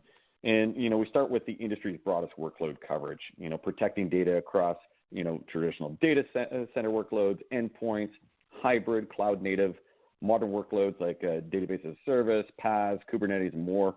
And we can natively support and protect those data sources right out of the box without needing any scripting or heavy lifting from the customer part. And the nice thing is the consistency with which the deployment and operations of those different data protection tasks really makes it simple to not just drop Commvault into an environment, but to also grow and scale it in the sense of the way that I would set up and configure, some very simple virtual machine data protection policies. It's the same kind of next done simplicity that I would take for protecting, say, like Aurora DB in the cloud. Built with that framework of just knowing that we support, pretty much everything out there in terms of data protection and recovery, we build on that the flexibility. So the flexibility not only to consume it in terms of, how do you want to license it? Perpetual, subscription, consumption, SaaS, not just how you consume it, but also how you deploy the solution, scale it, and grow. And this isn't just kind of right out the gate, hey, we really want to use a turnkey appliance, so let's drop that in. But maybe an appliance doesn't fit into every environment. You don't want to necessarily be running appliances in the cloud either. And so it's with that flexibility that you're protected against, that decisions made in day one don't impact you, day 365. You've got that flexibility to grow, change, and evolve that environment to best fit your needs, not, hey, I picked an appliance day one, which means I can only ever scale with more appliances. That's not a lot of flexibility. You've got the choice of being able to say, okay, well, I need this environment to be built, with that scale out, hyperscale type architecture. I need this environment maybe over here. I want to deploy it wholly virtually. You know what? I want to go with SaaS for my in-cloud workloads, for my M365 workloads and stuff and whatnot. And while that at first you're saying, well, that sounds like a lot of moving parts there. But what really brings that ease of operations and simplicity is the fact, this third big one is that everything is completely managed through a single unified user interface, the Commvault Command Center. So it doesn't matter if you're running things. It doesn't matter really what the workloads are or where they happen to reside. You have that singular view across all of them to really provide that frictionless operations, policy SLA management, reporting, analytics, monitoring, alerting, and of course, security. It gives you that one view of security across your entire data landscape, like I said, regardless of what that data is or where it lives or how you choose to deploy or consume the Commvault solution. And with those three core elements in terms of, the broadest workloads, that flexible model in terms of consumption, deployment, and scaling, and that unified user interface, that's where you can kind of build in the other pieces of the intelligent data services. So, like data protection, like security, compliance, data transformation, and of course, analytics and data insights. So that's where you kind of build in the services that run on that platform. And this is all delivered through a singular code base and platform. We didn't buy a whole bunch of solutions and cobble them together. This was built in-house from the ground up to all function together and deliver all these capabilities in a holistic fashion. So, and this is what really ultimately allows us to support change within your environment. Your environment's not static, and you need a solution that is not static either, that can change and evolve like you do. Need to move to the cloud, no problem. You need to move, just move. This is really what lets you adapt. So let's look, before we move on to the ransomware topic, how many different backup tools are you currently using in your environment? We know from talking with a lot of customers, they tend to be running at least more than one, especially when you start looking at customers that had to react very quickly to, shift to working from home, shift into all of a sudden adapting SaaS or cloud workloads that they weren't prepared for. So I'll just give that a second to pull through here. Yes, and I've heard that many companies use multiple tools, based on mergers and acquisitions and different types of data they need to protect and data in different places, like you said, cloud versus on-premises and SaaS applications. And this is again where having that coverage at least allows you to be able to react and adapt and adopt new workloads without having to go and reinvent the wheel or heaven forbid deploy a new solution in order to accommodate it. But it looks like most of the respondents were responding with, 2 or they didn't know. So, which is right in line with what we're seeing in the market today. And where this kind of breeds risk and where mitigating the risk of change is, again, looking at it from those 3 core pillars that we started with in terms of, broad workload support, unified view, flexibility. How does that all factor into the ransomware story? And with Commvault, what we do is we look at this and saying, well, obviously, if we're protecting more workloads as data sources, that means that we are more capable of actually protecting more workloads than anybody else, from a ransomware perspective. So we're protecting more workloads, we're looking in more places for trouble, and that holistic view gives me the ability to look across any of my data sets, regardless of where they happen to live. So, there's less risk of things falling through the gap.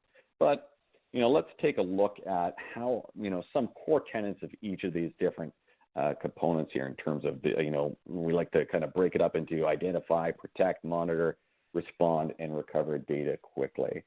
So let's dive in here. So, when we look at the identification part here. And I think there's a bunch of things that build out, so I'm just going to build them out here.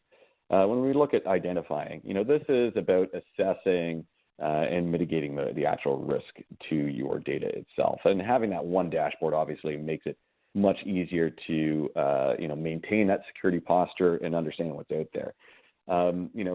We also have the ability to, of course, identify where sensitive data resides within the environment, so that you can very quickly and from these reports and alerts actionably respond to it. So, hey, maybe those files shouldn't be open, 777 to everyone, or maybe those files should be in a different security area. So, again, mitigating risk by at least identifying where some of these problems could be. And you've got, complete control over who has access to what elements of data through, adhering to zero trust principles. As, we've heard through other presentations, that's pretty much a table stakes thing. The closer you can get to adhering to zero trust, obviously the more secure the environment is going to be. We also leverage that into eliminating accidental and malicious administrator changes. We all hear about the rogue admin, or, more likely the person that accidentally deleted the wrong data set or, retired the wrong server. So adding an extra layer in terms of what we refer to as command approval to make it, to a lot more secure and restrict who can do what with the environment is another core aspect of that. And of course, MFA, verified authentication, and, being able to ensure that only the right people have access to the system for the appropriate tasks here, locking it down so that only Commvault processes can interact.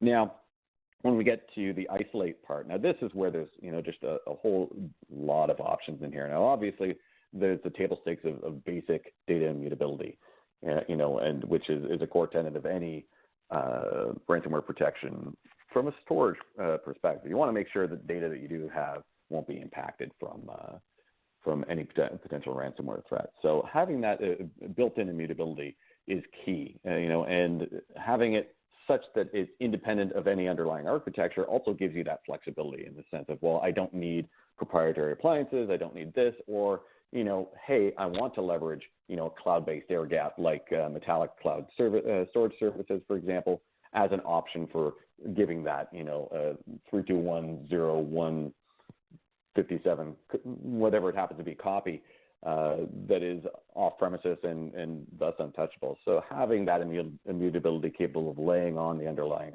infrastructure or be cloud-based is an incredibly powerful option.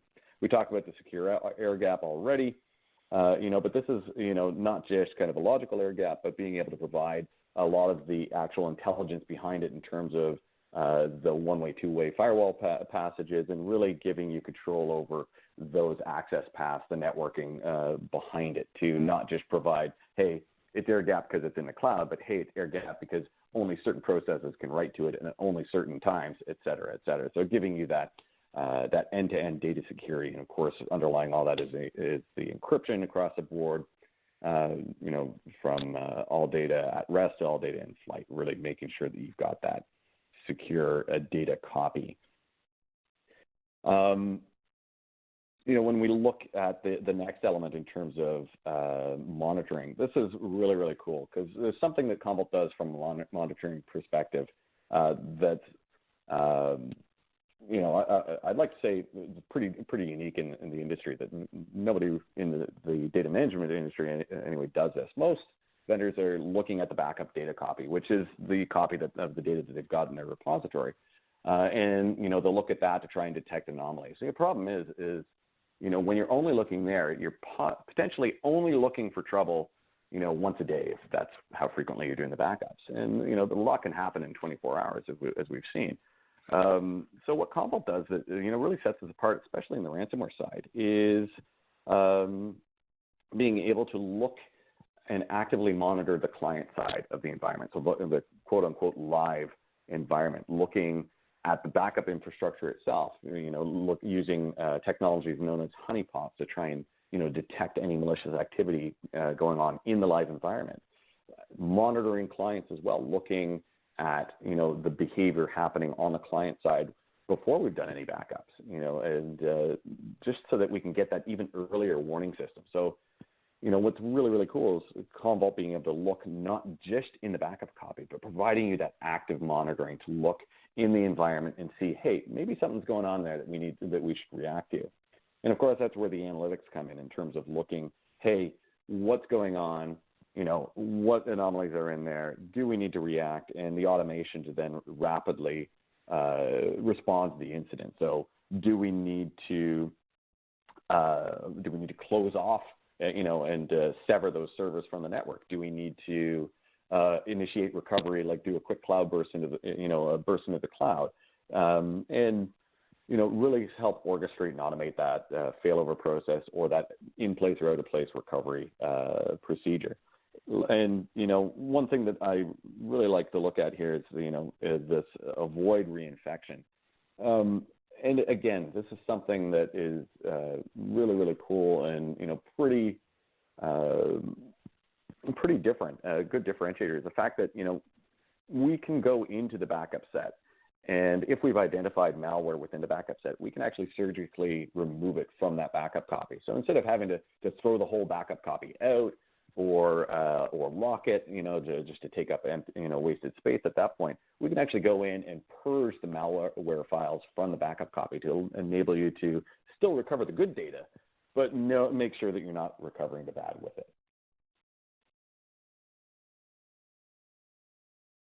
So kind of to summarize things, from a ransomware perspective in terms of what really makes us stand out, and then I've got one last slide just on cloud before we move on.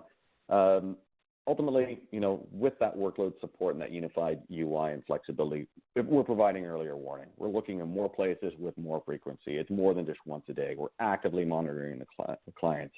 And any of the alerts that we provide regarding security posture in the environment, maybe it's a misconfiguration, maybe it's something wrong with the access controls, maybe it's, hey, we just detected an anomaly. All of these alerts are actionable, meaning the time between getting an alert and being able to respond is really, really cut down so that you can react as quickly as possible to what's going on in the environment here. And of course, as I said, the workload support means no workload is left exposed. You've got all of that covered under the one platform. This second part is the part, I heard some other presenters talking about it, and I agree, this is probably the most important part. We know that there's going to be incidents. It's how do we recover? And Commvault, part of that flexibility and workload support means that we can recover the data where you need it to be. It's not just a case of, hey, we can restore it really, really fast, but only back to where it originally came from. Maybe you don't trust that location. Maybe you're still undergoing recovery efforts there, forensic investigations there. For whatever reason, sometimes you cannot recover where you originally got the data from. And this is where being able to recover out of place, cloud burst, recover to an alternate DC and have all that automated and provide that instant access to get you back into operation quicker really are key elements of what the Commvault platform can deliver in terms of recovery. And last but not least, I wanted to touch on cloud. This is just an example of what we can do in terms of an Azure example here in terms of helping to accelerate not just recovery, but, replication, migration into the cloud as well. All these data sources we can not just replicate and migrate to cloud or restore, but we can actually convert them into native workloads so that, it's not a case of just, hey, we moved VMware from on-prem to VMware in the cloud. Well, maybe you want to get rid of some of your VMware licenses. So we can convert that into the cloud native hypervisor. We can do that with a number of other platforms too. There's a full matrix of what we can do in terms of cross-cloud, cross-hypervisor operations available on our documentation.commvault.com site. But the key element here is also how we're architected in the cloud. As I said before, last thing you want is to be having to manage your cloud infrastructure identically to on-prem. You don't want to be running appliances there. You don't have to be worrying about servers and stuff. So that's where Commvault gives you the ephemeral infrastructure to scale up and down with demand. So there's nothing that needs to be permanently running. And of course, as I said, we've got all that portability and conversion and that support for more containers, more clouds, more hypervisors, more paths than anyone else, amongst our peers. We're talking about, stuff like Cosmos DB, Aurora, DynamoDB, Redshift, Google Cloud, all of these different things. Those are just a smattering of them. But the core element here is, again, going back to my original story, is being able to change. The applications that you're working with in the locations you're working with today might not be where you're working with them tomorrow. And having a solution like Commvault that's flexible and gives you that broad coverage provides that peace of mind that regardless of where my data is going tomorrow and where it happens to be today, I've got that protection to move the data and to protect it wherever it goes. So, and I think I have cut into a lot of my time here. I appreciate everyone's patience. If you need to hit us up, you can tag us at commvault.com/contact us for a number of different approaches to get in touch. You can hit me on Twitter, Matt Style and Hat. You can follow Commvault and Metallic, our SaaS platform, also on Twitter. And thank you very much. That was great. And a bunch of questions. I'll be sticking around after the presentation to try and get through as many of them as I can for the rest of the MegaCast. So thank you, everyone. Excellent. Yeah, great presentation, Matt. Really appreciate that. I'm going to bring up a poll question here for everyone out there. What additional information would you like about Commvault? And Matt, if you have time for maybe just a couple of quick questions before we move on. Yeah. Let's see. I mean, you're the one trying to keep everything on schedule. So. Okay, I appreciate that. Let's see. One question here that came in. They say you mentioned that only Commvault did what you called active monitoring. Could you explain again what that is and how it works for ransomware detection? Right. So, maybe I probably went through it too quickly. There's just so much to cover. But, when you look at a lot of data management solutions, they're looking at the backup copy to run the anomaly detection to try and find, hey, was there something malicious in the data that I just backed up? But like I said, which is fantastic, and you absolutely need that. But that kind of limits you to looking at that data source, once a day, depending on what your backup is. I mean, generally a lot of people are running once a day for most stuff, maybe a couple hourly, for others, continuous for some other stuff. But, for the sake of argument, say, okay, you're backing up the data infrequently throughout the day. What active monitoring does is we're looking every few minutes, at certain areas within the infrastructure. So, like I said, these honeypots that sit in secret and basically act kind of like the canary in the coal mine to identify if something has gone off. Is there potential trouble? Because there's no reason that anything should touch that file, and if it gets touched, then we should be alerted. But other means of actively monitoring, looking at change rate, writes, deletes, permission changes, just across the system, so that if something happens in between backups, it's more likely to get caught and provide you with that early warning. I know, I think that was my time. That was my timer went off.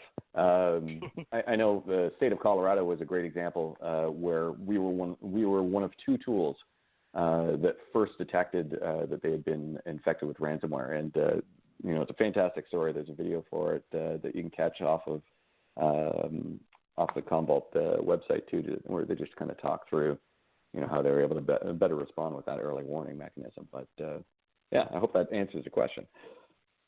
It does, yeah. And then let's see, maybe one more quick question. You mentioned that Commvault is delivered as a SaaS. How is that? Is that a separate product they're asking?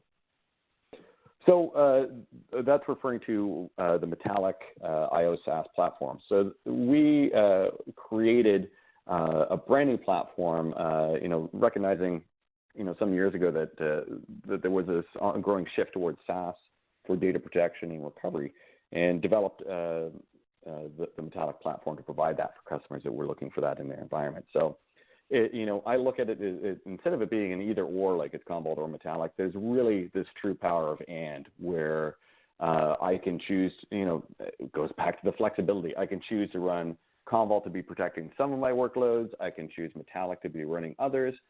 But because I can still manage both through that common UI, that command center, it really doesn't matter how or which tool I happen to be using. I get the ability to manage both, so again, it gives me that flexibility of, hey, you know what, I want to have a SaaS backup for my M365 workloads, but I want, kind of that complete Commvault experience for, my on-premises and cloud native workloads. Hey, I want SaaS to protect Salesforce, but I want, something else to protect this. So you've got that whole flexibility to choose what really is best fit for you. So yes, it is a separate platform, but you can manage it together, with no friction or challenge. Excellent. All right. Well, I like that flexibility. Very cool to have that available. I'm afraid we're all out of time here in our live Q&A, but there are a number of more technical questions there for you, Matt, in the electronic queue. Great presentation. Thank you for being on. Thank you. And for more information on Commvault, check out the Handouts tab, and it's there that you'll find a resource on ransomware protection, last line of defense, first step in data recovery. All right, thank you to everyone who responded to the poll. I'll just leave that up while I announce our next set of prize winners here. We have another Amazon $500 gift card. This one's going to Greg Armstrong from Georgia. And our next grand prize for another Apple M1 MacBook Air, this is going to Frederick Rawls from Texas. Congratulations. All right. And with that, I'm excited now to welcome our next presenter on today's MegaCast, George Crump, Chief Marketing Officer at Store One. Hey, George, it's great to have you on. Hey, thanks for having me back. Looking forward to the conversation today. Absolutely. Yeah. Take it away, George. All right. Well, thanks. So first of all, I want to welcome everybody. Thanks for hanging in with us there. And my responsibility is to keep us on time. So let's kind of go through this and see how we do. So what's interesting is, these guys that all went prior to me deserve a round of applause. They've done an excellent job. Prior to joining Store One, I spent 15 years as a storage industry analyst, covered a lot of these guys. And if you look at the innovation and backup software, compared to where it was, say, in the 90s and early 2000s. These guys have all done really, really great work. I was going to have a presentation that just said what they said, right? And so it's an excellent thing. There is one thing missing that we think, though, and that is the backup storage itself, right? Software is great, but eventually you got to store it on something. And just picking something randomly or something because it's cheap or whatever might not always be the best strategy. And of course, the conversation today is really improving your data protection and disaster recovery capabilities. So we're going to look a little bit on the backup storage, which really hasn't been covered yet, and how we can improve these applications and really allow you to tap into their full potential. Now, just real quick on Store One. We have a broad range of solutions. Most customers start their relationship with us in backup and recovery type of solutions or NAS, but we can cover a broad range. What makes us fundamentally different than any other storage company you might have run into is we own the entire I/O stack. So we spent our first 8 years without a product just developing software. And what we concentrated on is owning the entire I/O transport. We don't rely on a legacy file system or legacy code blocks or anything like that. It's ours all the way through. And that gives us a lot of efficiency, and it happens to shine particularly well when we start talking about backup. And it's a very flexible environment. So if you look at where we are from the backup landscape, as I said before, right, these software guys are really innovative, right? They are doing an excellent job. And there's a couple of really 4 key features. Prior to doing Storage Switzerland, I was a leader at Legato before EMC bought them, and we didn't have any of this capability, and we really struggled with it. And this is where this innovation's come from. So the concept of incremental forever backups, block level incremental, change block track backup. The big impact here is I can do a lot more backups, and when we start worrying about protecting against things, the more narrow I can make that recovery point, the better. And so again, these guys have done a great job there. Ransomware detection, right? That you've heard them all kind of mention ransomware. Apparently that's a thing, and so that's another big thing that they've done, right? So faster remediation. And then faster recoveries. One of that very first polling question, I've actually been listening to the whole thing. The very first polling question, one of the top things was, I got to recover faster, right? And so data in place recovery is kind of what I call it. Each of the vendors has their own name for it, but it's the idea of instantiating the backup and recovery on the backup device. Well, that kind of changes things when you think about the backup storage. And then, of course, long-term data retention. Again, I mentioned my Legato days. Back in those days, if you told me you wanted to retain data for 3 years in our backup indexes, I would respond with nope. You're probably not going to want to do that. Now these guys have really mastered their metadata engines, their databases, their configuration files, and you can really store backup data for years, if not decades, right? So very good job there. Now, what we found, though, as we started to look at this market and we tried to figure out why we were being so successful in backup storage, is the current backup storage products really cripple all this innovation that we see. And because they don't depend on the I/O path, because they really just kind of made it so you could afford to use disk. And that's sort of table stakes. That's a 2 decades old way of thinking now. And we felt it was time for something different. So we delivered this product to the market called S1 Backup. We call it modern backup storage for modern backup software.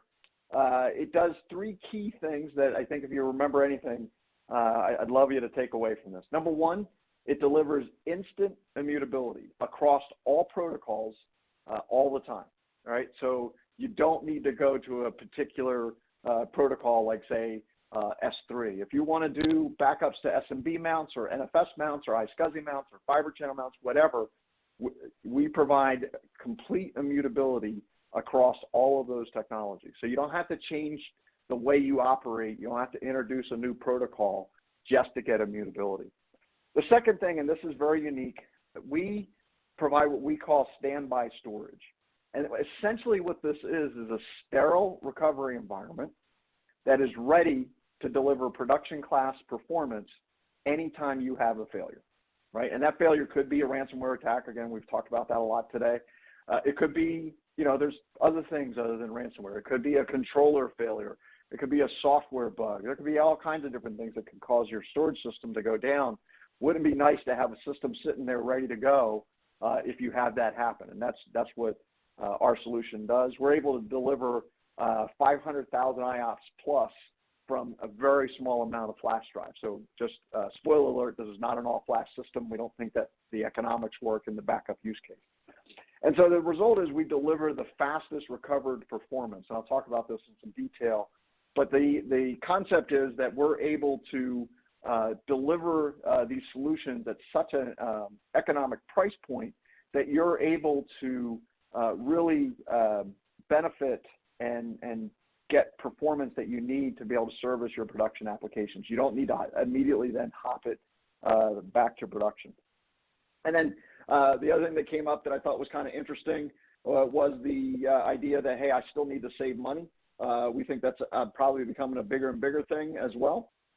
So that's another thing that to sort of think about as we go through this process is how do we lower cost? And so because we own the IO stack, we're one of the few companies that can really let you take advantage of 20 terabyte, 18 terabyte hard disk drives, run them to their full capacity, not have to worry about RAID rebuild performance. We can recover from a RAID failure on hard disk drives in less than 3 hours on 20 terabyte hard drives.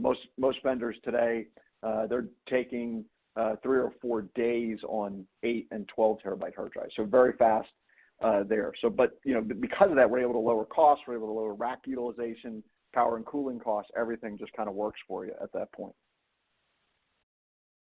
So if you look at the state of legacy backup storage, this is the problem, right? Is you don't want to create this in your backup environment. You don't want to have 4 different storage environments. You've already got enough fragmentation in your environment. You don't need to start like sub-fragmenting what you're working on, right? So if you look at the typical environment, we got a backup appliance that holds your sort of the first copy of your backups. You've got the backup metadata and configuration files. Those are becoming key targets nowadays. Then you've got this sort of retention tier. This is where a lot of vendors will introduce some concept of immutability and only in that tier. And then finally, a secure recovery target, which really we don't see anybody else bringing to market. The concept of being able to recover from something other than production, because you may not be able to trust production anymore. With ransomware, we may get to the point where we think, a good old fashioned natural disaster is way better, because at least then everybody knows your data center's gone. With a ransomware, not everybody knows it, so it's super critical.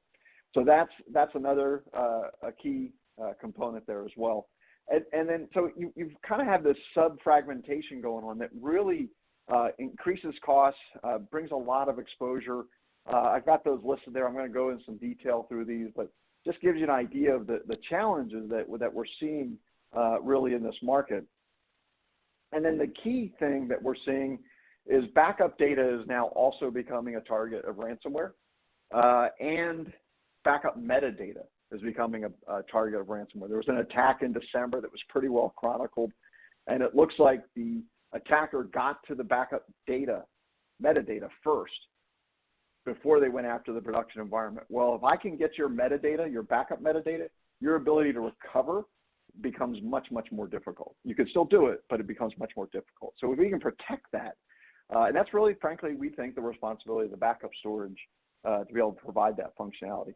And then, as I said in the beginning, we really give you the choice here. You might like your current backup software application. You might have a lot of money invested in your current backup software application, a lot of training time, maybe some scripts that you've written, all those sort of things.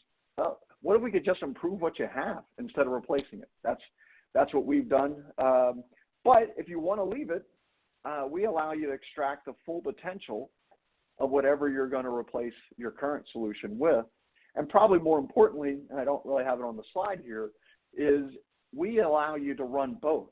Because if you do switch to a new backup application, you're probably going to want to run the other backup application for a while because you need history, Number one, you're not going to immediately maybe trust that new application. A lot of times when a new, very exciting application comes to market, it doesn't cover all the platforms. It might not give you maybe Oracle protection or something like that. And so you might have to run multiple applications indefinitely, or at least for a while. So we give you the ability to do both. Get your current backup application running better, move to a new one if you think it makes sense for you, and then run both as you either transition or just kind of go through the process. So how do we do all that? So again, the number one responsibility we think is to do that core function. Let's improve backups, the protected data that we're so worried about. And so we do a couple of things here. Number one, we've got to reduce RPO, RTO, and TCO, so recovery point objective, recovery time objective, and total cost of ownership. In our world, all backups go to flash first. It's a small flash tier. Again, remember that efficiency I talked about in the beginning? We're able to extract almost maximum performance out of every single flash drive, right? So the typical flash drive on the market today can deliver 200,000 to 300,000 IOPS, or some that are even faster. So we don't need a lot of flash drives. They're also very high density now. 15 terabytes are very common. We'll see 30 terabytes here soon. So we don't need a lot from a density perspective either. So all of those backups come into that flash tier. That gives you two things. Number one, now you can leverage functions like block level incremental backups or change block track backups more often, right? You can run these backups once an hour, once every 30 minutes, and you can't overwhelm our system because of that performance at flash tier. We can keep pace. But the next thing we do is we then intelligently tier down to the hard disk drive. And so we've solved the one of the foibles, if you will, with hybrid storage, is that when you move to that hard disk tier from a flash tier, it never happens at the right moment, right? You're bringing in data, you're writing as fast as you can, you hit a watermark that triggers a migration, and all of a sudden, while all this data is coming in, now you've got to write to another area, and unfortunately that area happens to be a bit slower than the flash tier. Well, we've solved that. We use intelligence in our system to look for moments when there's low write activity and pre-stage the data down to the hard disk tier. So we're much more efficient. You'll see a very consistent performance pattern as a result. As I said before, and we talked about cost in that polling question at the beginning, we're about half the cost of competing solutions, so a very cost-effective solution. We're actually less expensive than S3 and blob storage, so a lot of our customers are what we call repatriates. They're coming back from the cloud. I talked about immutability. Both tiers are instantly immutable. We capture that data, and it's immutable right away. And again, it's both tiers, all protocols. You can retain those immutable copies indefinitely, and there's no performance impact for that process. So very, very clean solution, very straightforward to put together. As I said before, affordability is key. I didn't know that answer was going to do so well on the poll. I'm kind of glad it did. But we provide the best support of high density drives. 20 terabyte, frankly, are a little hard to get right now because all the cloud guys bought them. But we can get 18 terabyte drives in pretty good quantity right now. We support those very well. As I said before, sub 3 hour RAID rebuilds. So very, very fast, very high density. We can do 3.7 petabytes without dedupe or compression or any of that fuzzy mass stuff in 12U. It's also future proven. We have the ability to make sure that you can mix drives, because one thing we know both on flash and hard disk, you're going to see bigger and bigger systems over the course of time, right? Or bigger and bigger pieces of media. So that's another key advantage that we have. The next thing to do is improve resiliency of the backup software itself. And we think this is super critical because this is becoming a target nowadays. So let me back up a second. So in that orange block there, I had the kind of typical scenario where the backup metadata is attached directly to the backup server. It might be iSCSI mounted, but typically it's on on the backup server itself. Because of the performance of our backup storage solution, you can actually move the metadata, the backup metadata, down to our system, and then all of it is immutable now. So if a ransomware attacks your backup system, you can roll back to 30 seconds before the ransomware attack and you're back in business. So fantastic capability there. That data is that you can also, again, retain that indefinitely without any performance impact. And in fact, we actually improve backup application performance. Our metadata, we serve metadata so quickly that the backup, what we hear is the backup application actually now performs better for things like searches and queries and things like that. So very interesting kind of side benefit there. And of course, it all comes down to recovery eventually. So how do we improve that? The first thing is we have this concept called standby storage. And so when you look at the typical backup in place technology or recovery in place technology, you typically, because of the performance of the backup target, you have to recover to it. And then because the performance is so bad, you have to move it back into your production environment very, very quickly, okay? Well, that could be bad for a couple of reasons. Number one, if it's a ransomware attack, you may not know if your primary environment is safe, right? It still may be under attack. There still may be trigger files out there. You have to do all the forensic work that can take hours to go through. This is a clean environment. You can initiate that recovery right there. Again, it's all immutable, so it's totally clean. And you can stay on that appliance while you do the forensic work you need to do to make sure your production storage is back up and running, okay? If it's something more simple, like well, not necessarily simple, but not as glamorous as a ransomware attack, but a storage controller failure or a software bug, anything like that, same thing. You can just recover here. If we're using a backup application that doesn't have instant recovery, that's okay too, because what you can do is just direct a recovery directly to our device, and it's a flash-to-flash transfer, so the recovery speed is very, very fast. 90% of the time, when you're doing this type of recovery, where it's responding to a disaster or a failed system, that data is going to still be on the flash tier. So we'll have that available for you. If in the off chance the recovery is from the hard disk tier, that's okay too. Because of the way we've architected the system, all data is being written to the hard disk tier sequentially, which if you're going to use hard drives, that's the way to use them. And that means read performance coming back, especially in a backup recovery, very, very fast. So it's a very good solution. You'll get great performance even from the hard disks themselves. And as I said, we'll automatically do that. You don't have to, well, where is it? It's all transparent to you. You just tell us what file you want, and we bring it no matter where it is. Now, the other key thing is this is a full production environment. I'm not going to tell you to run production without the stuff that you guys expect your production servers or storage to have. So it's highly available. You can see we have 2 controllers there. It supports all the protocols, so you don't have to kind of remap to another protocol or anything like that. We support the entire suite of protocols. You can see them circled there. We continue to maintain immutability.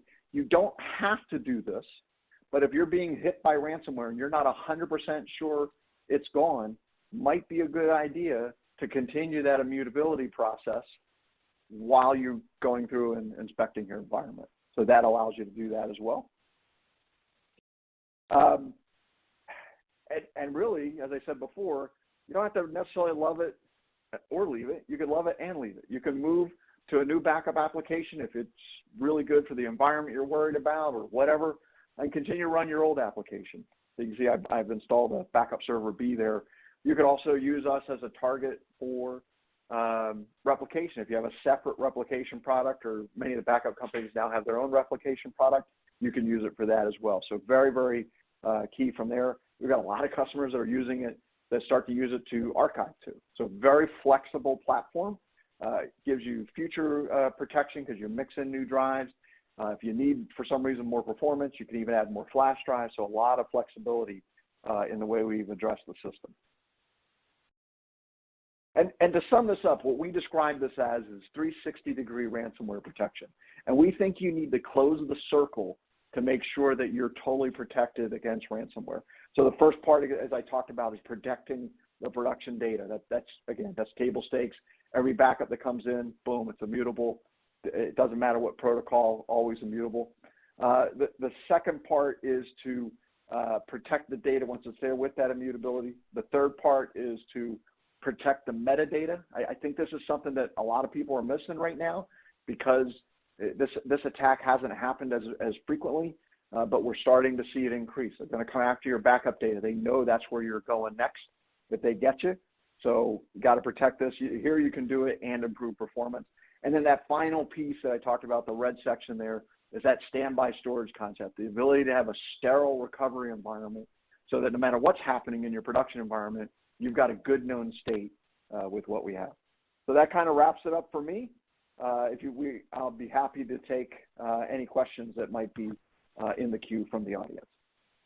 Absolutely, yeah. Great presentation, George. We do have some questions for you. And while we take those, I'm just going to bring up this poll for everyone out there that says, what additional information would you like about the StoreOne solution? And so let's see, lots of great questions coming in. First one here, they're asking from Bill, obviously he's got a legacy backup solution. He's asking, can I send my legacy backup data to StoreOne? Absolutely. We love legacy backup software. I've got a 20-year-old car, so it's sort of in my nature. So yeah, I'd have to know exactly what the application is, but I have yet to run into one that doesn't that we don't support. So absolutely, if you got a legacy application, we'll support it. We can generally make it perform better. We can give you all the ransomware protection that they may not be ready for. So all of that stuff would absolutely be part of that. Sure. Very nice.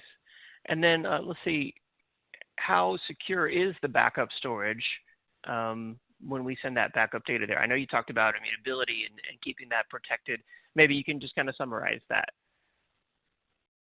Yeah, so as I said, every backup comes in, it's copied in an immutable state. And when it transfers down, if you will, to the hard disk tier, it remains in that state. We also, just from compromising the system perspective, we have dual factor authentication to get into the software, the backup storage appliance itself. And we have the ability for those that are truly concerned about, like a bad internal actor, we have the ability to set the retention policy on the immutability so that nobody can, the only thing that can remove it is the policy. So if you say, hey, set this for 7 years, nobody can move it for 7 years. So that's all in there as part of the solution. Excellent. Nice. And then let's see, this person says, I understand you can protect data from being corrupted by ransomware, but do you have an alerting system that will let me know when an attack is underway? Ooh, that's a great question. So yes, we do. What we can do is we'll let you know when we've seen a unusually high change rate. So we'll learn what your typical rate of change is, through the course of time, and then when we see a spike, an anomaly, if you will, in that change rate, we'll let you know that we think you're under attack. And then you can immediately go and verify it. And then, as I said before, within 30 seconds, you can roll back to a known good, clean copy. Very nice. I like that. This is an interesting question here. I want to know the answer to this personally because I remember the day back when we would fill our arrays with 2 terabyte drives to get better performance. So this person says they're interested in, or they're concerned about using 20 terabyte drives or even 16 terabyte drives. Can you explain how you can perform rebuilds so fast? Sure. So by the way, I'd be happy to do just an in-depth on our RAID technology. In addition to the other things we've done, we're the first company to rethink drive failure protection in the last 20 years, and that's not a hyperbole. That's straight up truth. So what we did is we basically rewrote erasure coding from scratch. It's a good kind of tenet, and then we just rebuild it. So it would perform better, it would be better optimized, it wouldn't impact performance. Most erasure codes actually don't perform very well just in a production situation. So the data is scattered across all the available drives, and if there's a drive failure, so let's say you can go to our website, the VRAID page, you'll see a video of this happening. It's an 84 drive system and a 70 high density drives in it. They're all 55% full, so we didn't cheat, and we fail a drive. And so in the remaining 69 drives, we redistribute the data that was on the 70th drive, and you'll see the clock running. And in that particular test, less than an hour and 45 minutes later, we were back to a fully protected state. We could then fail it again, fail another one, so now you'd have 68 remaining drives. We'd redistribute data, bring it back to a fully protected state. And again, that happened same time frame. And so one of the other side benefits there's no hot spares in our system. You don't have to worry about racing to the data center. Racing to the data center became increasingly hard about 2 years ago.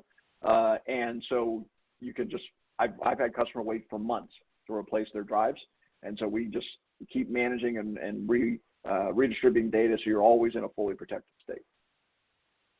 Very cool. I like that. Super innovative. Let's see, George, I'm afraid we're running out of time here in our live Q&A session. There's a number of more technical questions in the electronic queue there for you. If folks want to learn more about StoreOne, what do you recommend? I think the best thing to do is go to storeone.com/backup. That has all of our backup information right there for you. And of course, you can reach out to me. My email is georgeacrump@storeone.com. Be happy to discuss anything about this with you guys. Excellent. All right. Well, it's been a pleasure having you on. Thanks so much, George. Thank you. Bye-bye. And for more information on StoreOne, also check out the Handouts tab. There's a link there to a resource you can download on what is standby storage. Make sure that you check that out. Thanks to everyone who responded there to the poll question. I'll keep that up for another moment while I announce our next set of prize winners. We have an Amazon $500 gift card going to Gloria Yee from California. And our next grand prize for an Apple M1 MacBook Air, this is going to Brad Doan from Oregon. Congratulations.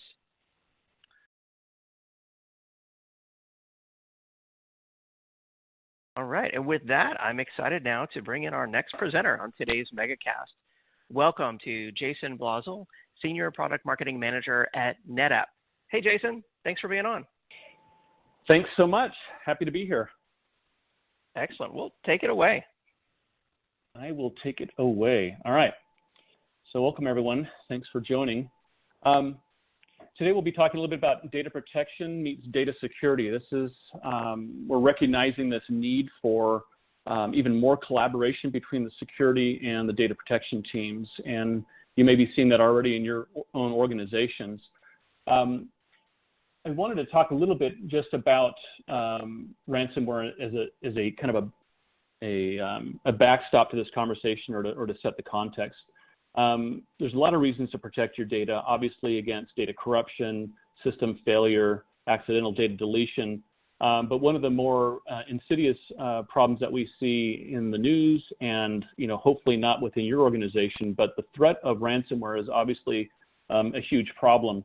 And it's a really nice problem, I guess, to demonstrate the need for collaboration between security and protection. So just, I'll zip through this slide real quickly. I don't think it should be a surprise that costs are high in terms of ransomware remediation. Customers are dealing with insurance premiums. In some cases, customers are dealing with cancellation of insurance premiums or insurance policies as we're really struggling as an industry to assess risk associated with ransomware. Now, in terms of those people who care about this, part of the reason why I wanted to share this slide is just recognizing that the director of IT or your IT infrastructure is generally the group that's going to be designing and implementing solutions. They're typically responsible for the data protection and recovery of aspect of the business. But there are others who are now getting budget or who are dramatically influencing solutions and requirements associated with this. And so this collaboration among the teams is an important conversation within any organization, recognizing that not only is perimeter defense important, but also the recovery of data through these attacks. Now with NetApp, we really are data specialists, and in our philosophy is you want to start by designing your solutions around your data. Now I spent 5 years in the auto industry in product development, and when you think about a car and its protection and security capabilities, it's really designed around protecting the passenger. So the passenger is the focal point of the protection capabilities of a car, such as the seat belts or airbags or crush zones, even your blind spot detection and collision warning and anti-lock brakes, right? The list of all these things continues, but it's focused around protecting that passenger within the car.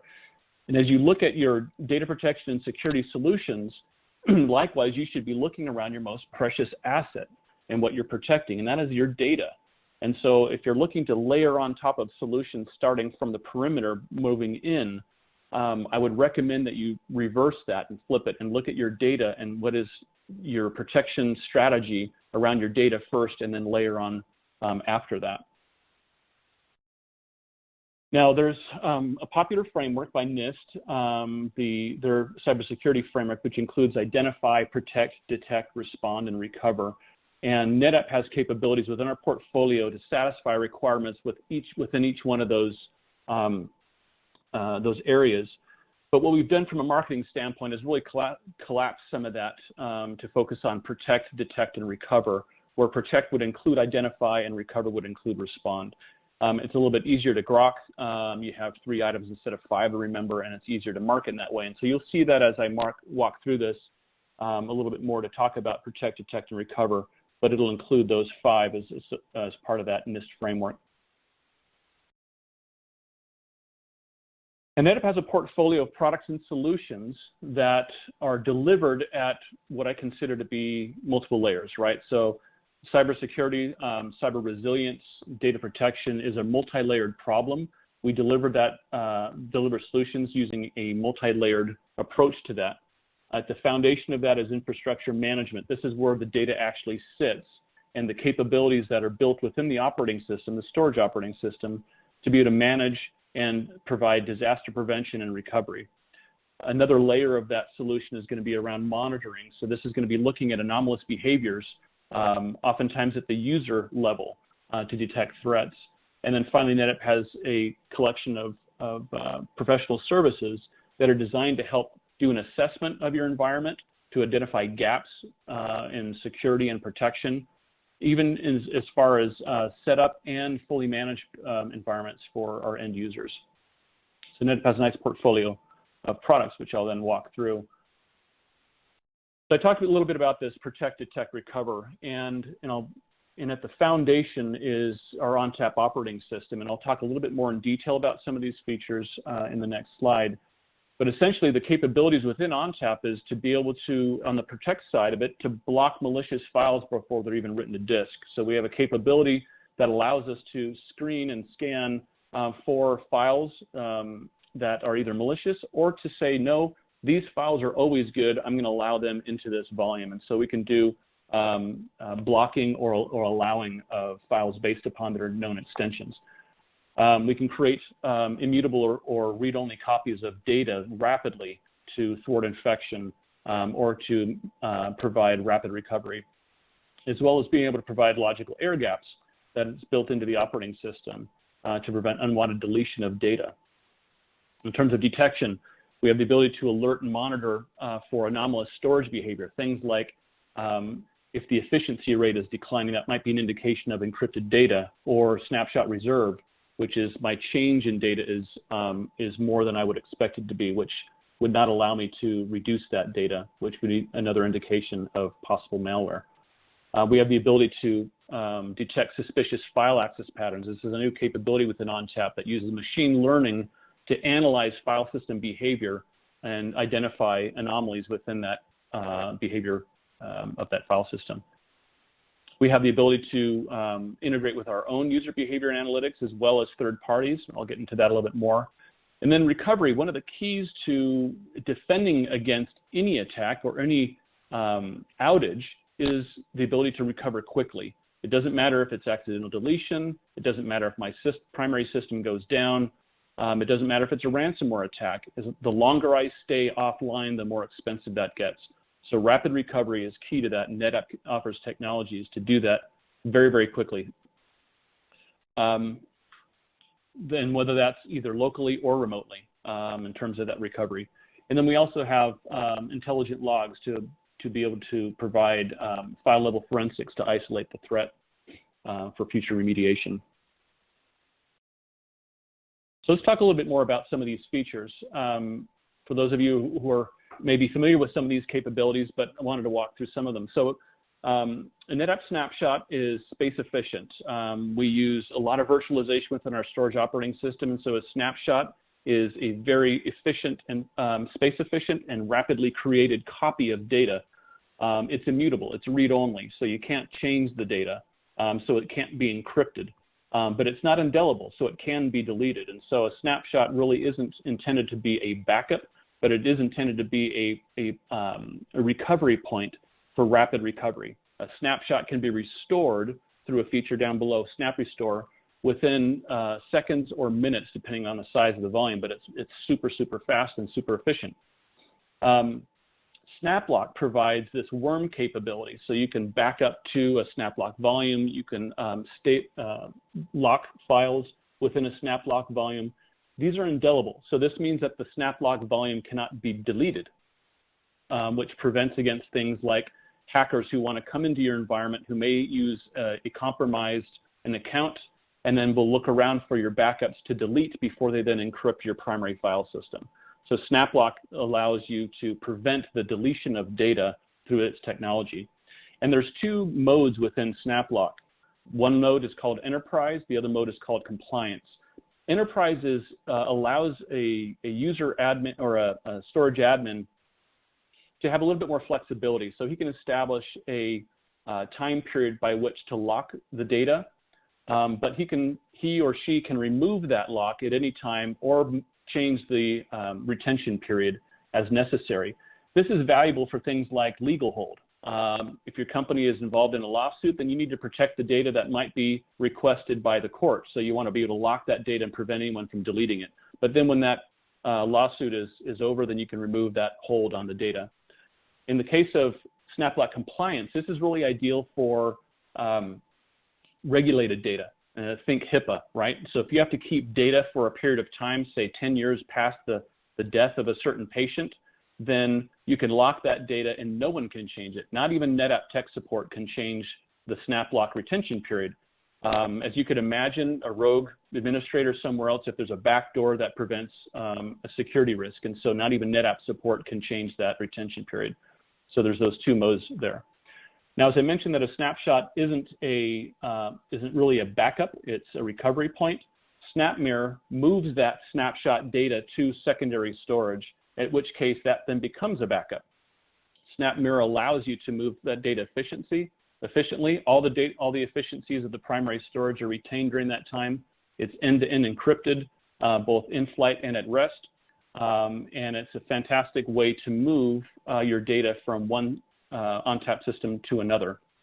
The other thing that's great about it is that the data retained is stored in native format. So if I move my data from a primary storage to a secondary storage, it's now accessible via the same protocols that the primary storage has as well, whether it be NFS, SMB, iSCSI, Fiber Channel.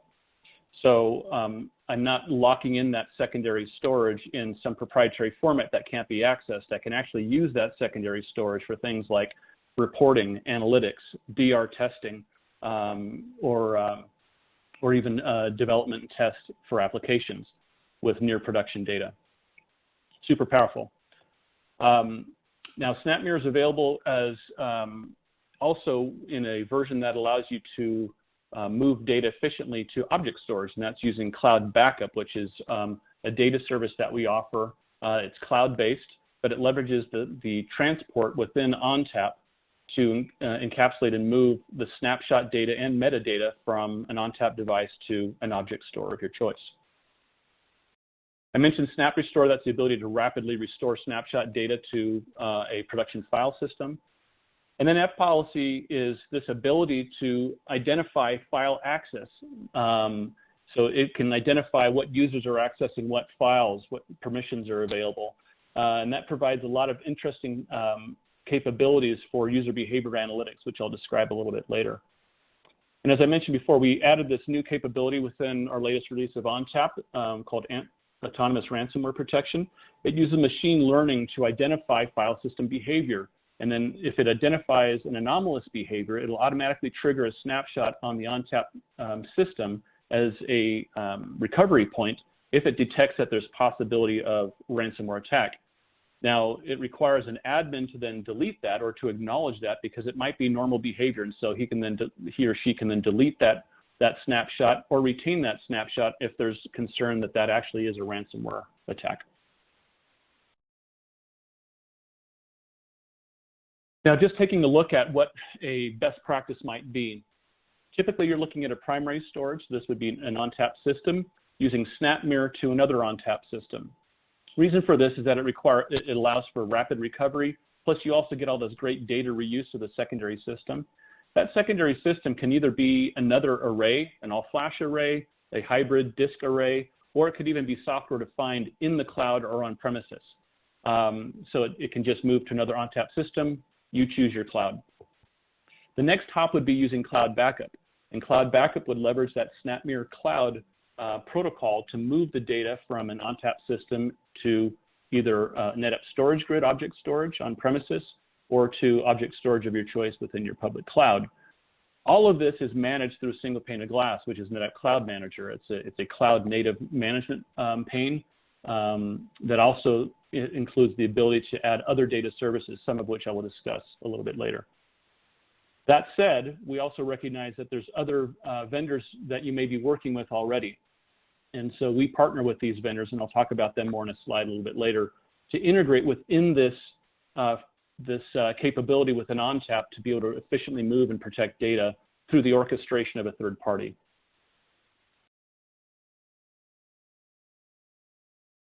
So ransomware happens, right? I mean, no one wants to admit it. It's really difficult to get customers to talk about this, but we do have customers who have expressed their experiences with NetApp using our technology. And this one I thought was extremely powerful. The quote is, as it says, right, we had a ransomware attack and the only data we could recover was on NetApp. And it's a really powerful statement to the capabilities that NetApp has to both prevent and recover from ransomware attacks. As it relates to infrastructure monitoring, there's a couple products that I wanted to highlight here. One of them is Cloud Insights. Cloud Insights was originally designed as a hybrid multi-cloud infrastructure monitoring and reporting service. And it allows you to look into your switches and your applications and your storage. It's not NetApp specific. It can look across your heterogeneous infrastructure to identify behaviors, to detect anomalies, to look at performance behaviors, bottlenecks, policy monitoring, et cetera. It's a super powerful tool. One of the features within that, within our premium license, is called Cloud Secure, and this focuses on user behavior analytics. And I'll have a slide next on this to show you a little bit how that works. But it's designed to help monitor user behavior, user account behavior for anomalies that might be an indication of either rogue behavior or it could be a compromised user account. Cloud Data Sense is a service available through Cloud Manager, a licensable service that's designed to help with data governance. So it helps you identify, classify, and categorize your data across all of your storage resources, whether in the cloud or on premises. And it also looks at things like permissions. What kinds of data? Is it sensitive data? Where is it located geographically? And it helps you to really be a better steward of the kind of data you have and then determine what your protection strategy will be with that. So a little bit more detail on Cloud Insights and Cloud Secure. It's really cool technology. This leverages that F-policy feature within ONTAP that exposes, through its APIs, user behavior and user access to files. So now with Cloud Insights, it uses artificial intelligence to monitor the behavior of user accounts to see what types of files they're accessing, how they read and write data, what folders they're typically looking at.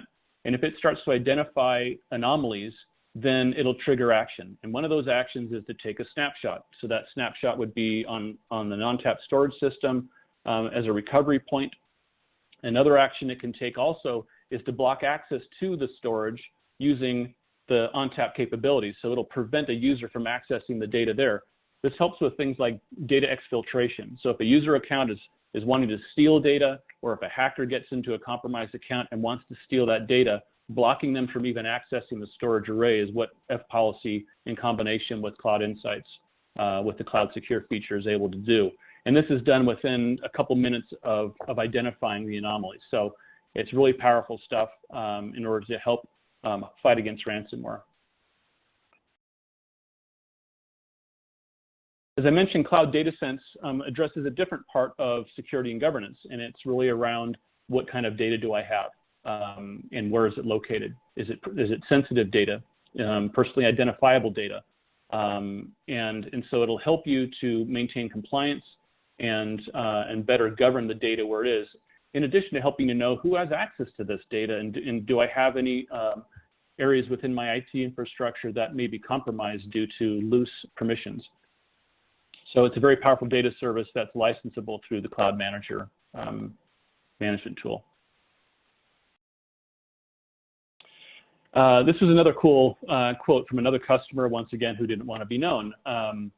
But they had a widespread ransomware attack. In this particular case, it was a multi-site company, and one of the sites had Cloud Insights licensed for it. And within 5 minutes, they were able to detect this ransomware attack and then thwart it through the capabilities of Cloud Insights that was able to identify the anomalous behavior. The other thing that's cool about Cloud Insights is that it's able to distinguish between business as usual and anomalous behavior. And so you can also help train the algorithms with that intent as well. Now, I mentioned that we have professional services. This service is really designed for NetApp customers, and so I apologize for those of you who aren't NetApp customers today. But this data protection and security assessment is a really valuable professional service. The professional service team will come to your site, assess your data protection and security readiness. They'll look for gaps in terms of best practices and implementation techniques. They'll help you to identify how to recover more quickly and prevent disruptions, as well as help you to stay up to date with security changes. So it's a valuable service, provides a report to you at the end to give you an understanding of where you are and what remediation steps to take. Now, for NetApp customers, we also have what's called Active IQ. This uses telemetry data to assess performance and capabilities within your storage environment with NetApp. We do have a couple new features. One is around security, and the other one's around ransomware defense. And this ransomware defense area provides a set of prescriptive wellness checks. So it looks into best practices and then what is implemented within your storage environment, so that you can then detect what actions to take and then implement those actions as part of a best practice to prevent against ransomware attacks. So looking at the portfolio in general, you see that these three layers are kind of stacked up around the data management side of it, focusing on where the data is, and then building out and layering beyond that, not only focused on the data, but also looking at user behavior, and then also a set of professional services that can help you to assess and monitor and even manage, help you manage your environment.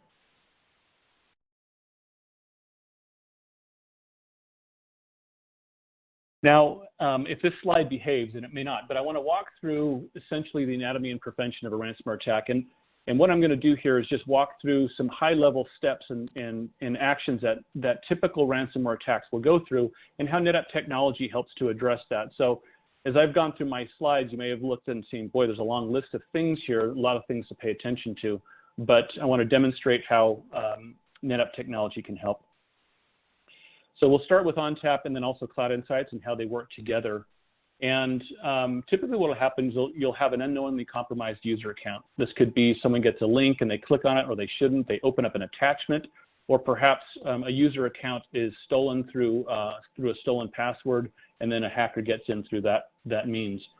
They'll kick off a ransomware attack, and if your antivirus fails to detect that, then now the malware gets delivered and starts launching child processes. What will happen is that with NetApp technology, you'll be able to block malicious file extensions, right? So you can continue to maintain a list of known bad files and be able to block those through F-policy.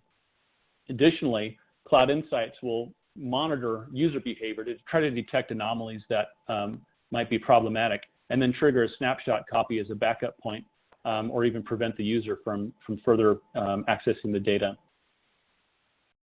As that malware kind of moves forward and connects with command and control server to deliver information and get instructions, it starts to kind of move through to determine what it's going to attack next. And then it really is looking to encrypt the user files on the mounted drive, or it may even strive to delete backups to prevent any type of recovery. Oops, this slide didn't behave. Okay, so what we'll see then is through the operating system, we'll see anomalous behavior. Now, what's different about the operating system anomalous behavior analysis versus the user behavior analysis is that Cloud Insights is really looking at the user account. When ONTAP looks at anomalous behavior of the file system, it's looking for irregularities that might cross multiple accounts. So you might see file system behavior through lots of small attacks from different accounts that may not go detected by a single user. And so that's one of its benefits, is to be able to look across multiple user accounts versus just a single user account. It'll also take a snapshot copy to minimize data loss. It does that very, very quickly. And as I mentioned before, Cloud Insights can prevent user accounts by blocking them and disabling them from accessing the storage. So the typical problem is, the data gets encrypted, the ransom note's delivered, but in the case of NetApp, we can rapidly restore data from clean snapshots. We can provide intelligent audit logs to provide a timeline of impacted files and be able to help you to determine if future threats might be available and to prevent any future attacks. And then finally, sadly, some people have to pay the ransom, but with NetApp, we help you to avoid that, and so you can have your little dance party there at the end. Now, as I mentioned before, we recognize that not all customers will be a NetApp-only shop. NetApp provides technology to try to continue to expand its portfolio with the tightest integration capabilities possible, but we recognize that customers leverage and invest in a variety of different technologies to better protect and manage their IT environment, and NetApp partners with them. This tight integration with these partners is designed to leverage our snapshots, SnapMirror, SnapLock, and all of the built-in capabilities of the operating system in order to protect your data. We have integrations with some of the leading vendors here with F-policy that help you through user behavior analytics, as well as integration with forensic analytics syslog or SIEM tools through that integration as well. So if you see a partner here that you work with, then these folks partner with us to deliver the best heterogeneous type of storage environment or IT environment for you. And my last slide here, and I realize we're at time, is if you're not new or if you're a NetApp customer today, I definitely encourage you to try out the Data Protection Security Assessment. If you're new to NetApp, we have a list of lab-on-demand offerings which are free and allow you to take a test drive on a variety of different topics. There's tens and tens, if not hundreds, of labs on demand that will allow you to walk through things like protecting application data, protecting a database, how do I deal with zero trust architectures, how do I deal with a ransomware attack, and you can then use the technology through an online lab on demand service. So with that, I'll turn it back to the moderator for any additional questions. Absolutely. Yeah, great presentation. Really appreciate that, Jason. We do have some questions for you. While we take those questions, I'm just going to bring up this poll for everyone out there. that says, what additional information would you like about the NetApp solution? And we want to get your feedback on this poll. So let's see, first question I see here that came in for you, Jason, is they're asking, does this solution impact customer data?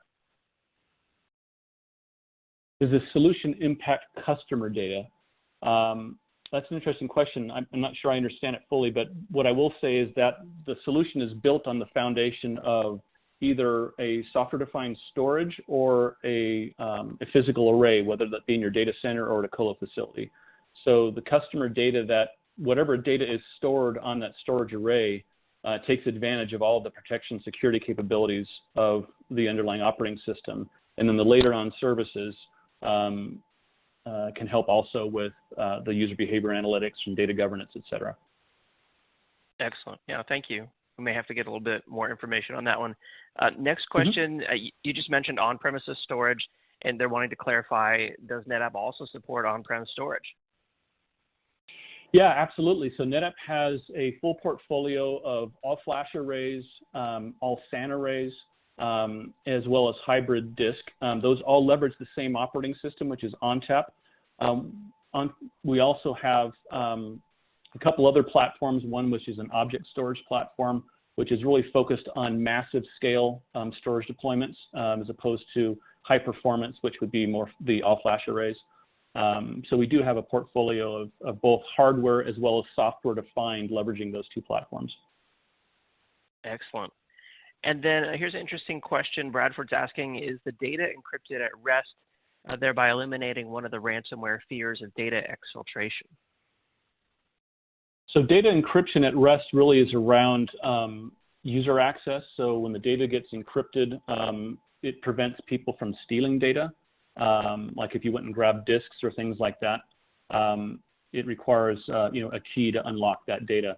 As it relates to ransomware, once someone is already into and has a user access, then they're kind of free to float around depending upon the permissions that they're given by their IT administrator. So encryption itself doesn't really thwart ransomware as much as it deals with the security of who can have access to the data. That helps. Yeah, good clarification there. And then here's another interesting one. Does the autonomous ransomware protection feature eliminate the cause of the trigger from the snapshot? Does the autonomous ransomware protection eliminate the cause? So what will happen with that autonomous ransomware feature is that it'll monitor. We typically ask people to turn it on in learning mode for about a month, so it'll monitor normal behavior of the file system. And then when you then engage it for activity, it'll continue to look at that file system and see how it's operating. If it detects anomalies, it'll then trigger that snapshot, and that snapshot requires action by the administrator to determine whether that was a real threat or whether it was normal behavior. At that point, that snapshot can either be deleted or it'll be retained, and then the admin can investigate further to see if that threat was real. Okay, excellent. Kenneth is asking, what kind of alert notifications are available with NetApp? Wow, that's a big question. So there's a lot. Within the management tools, there's a variety of different alerts. Some of those, as I mentioned before, like snapshot reserve space, so what happens is that our snapshots share data with the primary storage. It's read-only, but when new data is written, then that snapshot starts to grow. And we typically have a percentage of space on disk that allows for the growth of a snapshot, which is essentially to allow for changed data. If that starts to grow too much, then that snapshot will indicate that there's a lot of changed data, which might be an indicator of data being encrypted on disk, and so that's one of the alerts. I mentioned also about the efficiencies of the system. So if the efficiency ratio of the data on disk starts to change dramatically and be reduced, that would be also an indicator that encrypted data could be a problem. But there's a variety of other alerts that are available through either Cloud Insights or through our element management as well. Okay, excellent. And so I'm afraid we're running out of time now in our live Q&A session. I see 15 more questions we didn't have time to get to. Maybe you can get back to some of those folks electronically. But excellent presentation, Jason. Thank you so much for being on the MegaCast. Thank you, and be happy to address those questions offline. Excellent. All right. And I want to encourage everyone to check out the handout that's there in your audience console in the handouts tab from NetApp, 10 reasons that you should choose NetApp for ransomware protection. So make sure that you check that out. All right. If you haven't responded to the poll question, I encourage you to do that now because we're about to wrap up today's event. I will leave it up here for another moment while I announce our next set of prize winners.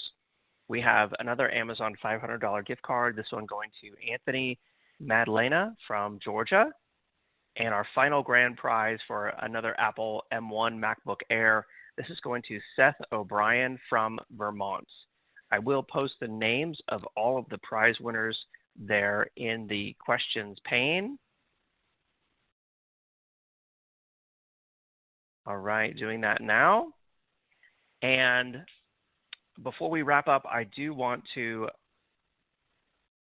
of course, remind everyone to check out the Gorilla Guide link there in the handouts tab. That's where you can download free, educational, easy to read IT books authored by top industry experts. They are all completely free. They work on your Kindle, your mobile device, and it's a great way to stay up to date on enterprise technology. If you are a potential sponsor of an upcoming MegaCast or EcoCast event and you'd like to present, feel free to reach out to us at connect@actualtechmedia.com. And then at the end of the event today, you will be automatically redirected to our Refer a Friend page. This is where you can refer your IT friends or coworkers to Actual Tech Media's online events, and you both could win an Amazon $300 gift card. Those drawings are held each month, and we promise not to spam your IT friends or coworkers. We'll send them a list of upcoming events and invite them to join. If they don't respond, we'll send them one more reminder just to make sure that they got it. But if not, we promise not to bother them after that. And finally, I hope that you will join us on next week's MegaCast on Wrangling the Cloud, Avoiding Missteps and Improving Application Environments, happening next Tuesday. It's going to be a great event. Thank you to everyone who joined us on today's MegaCast. I hope that you learned a lot, and I hope that you have a great day. Take care, and we'll see you next time. Bye-bye.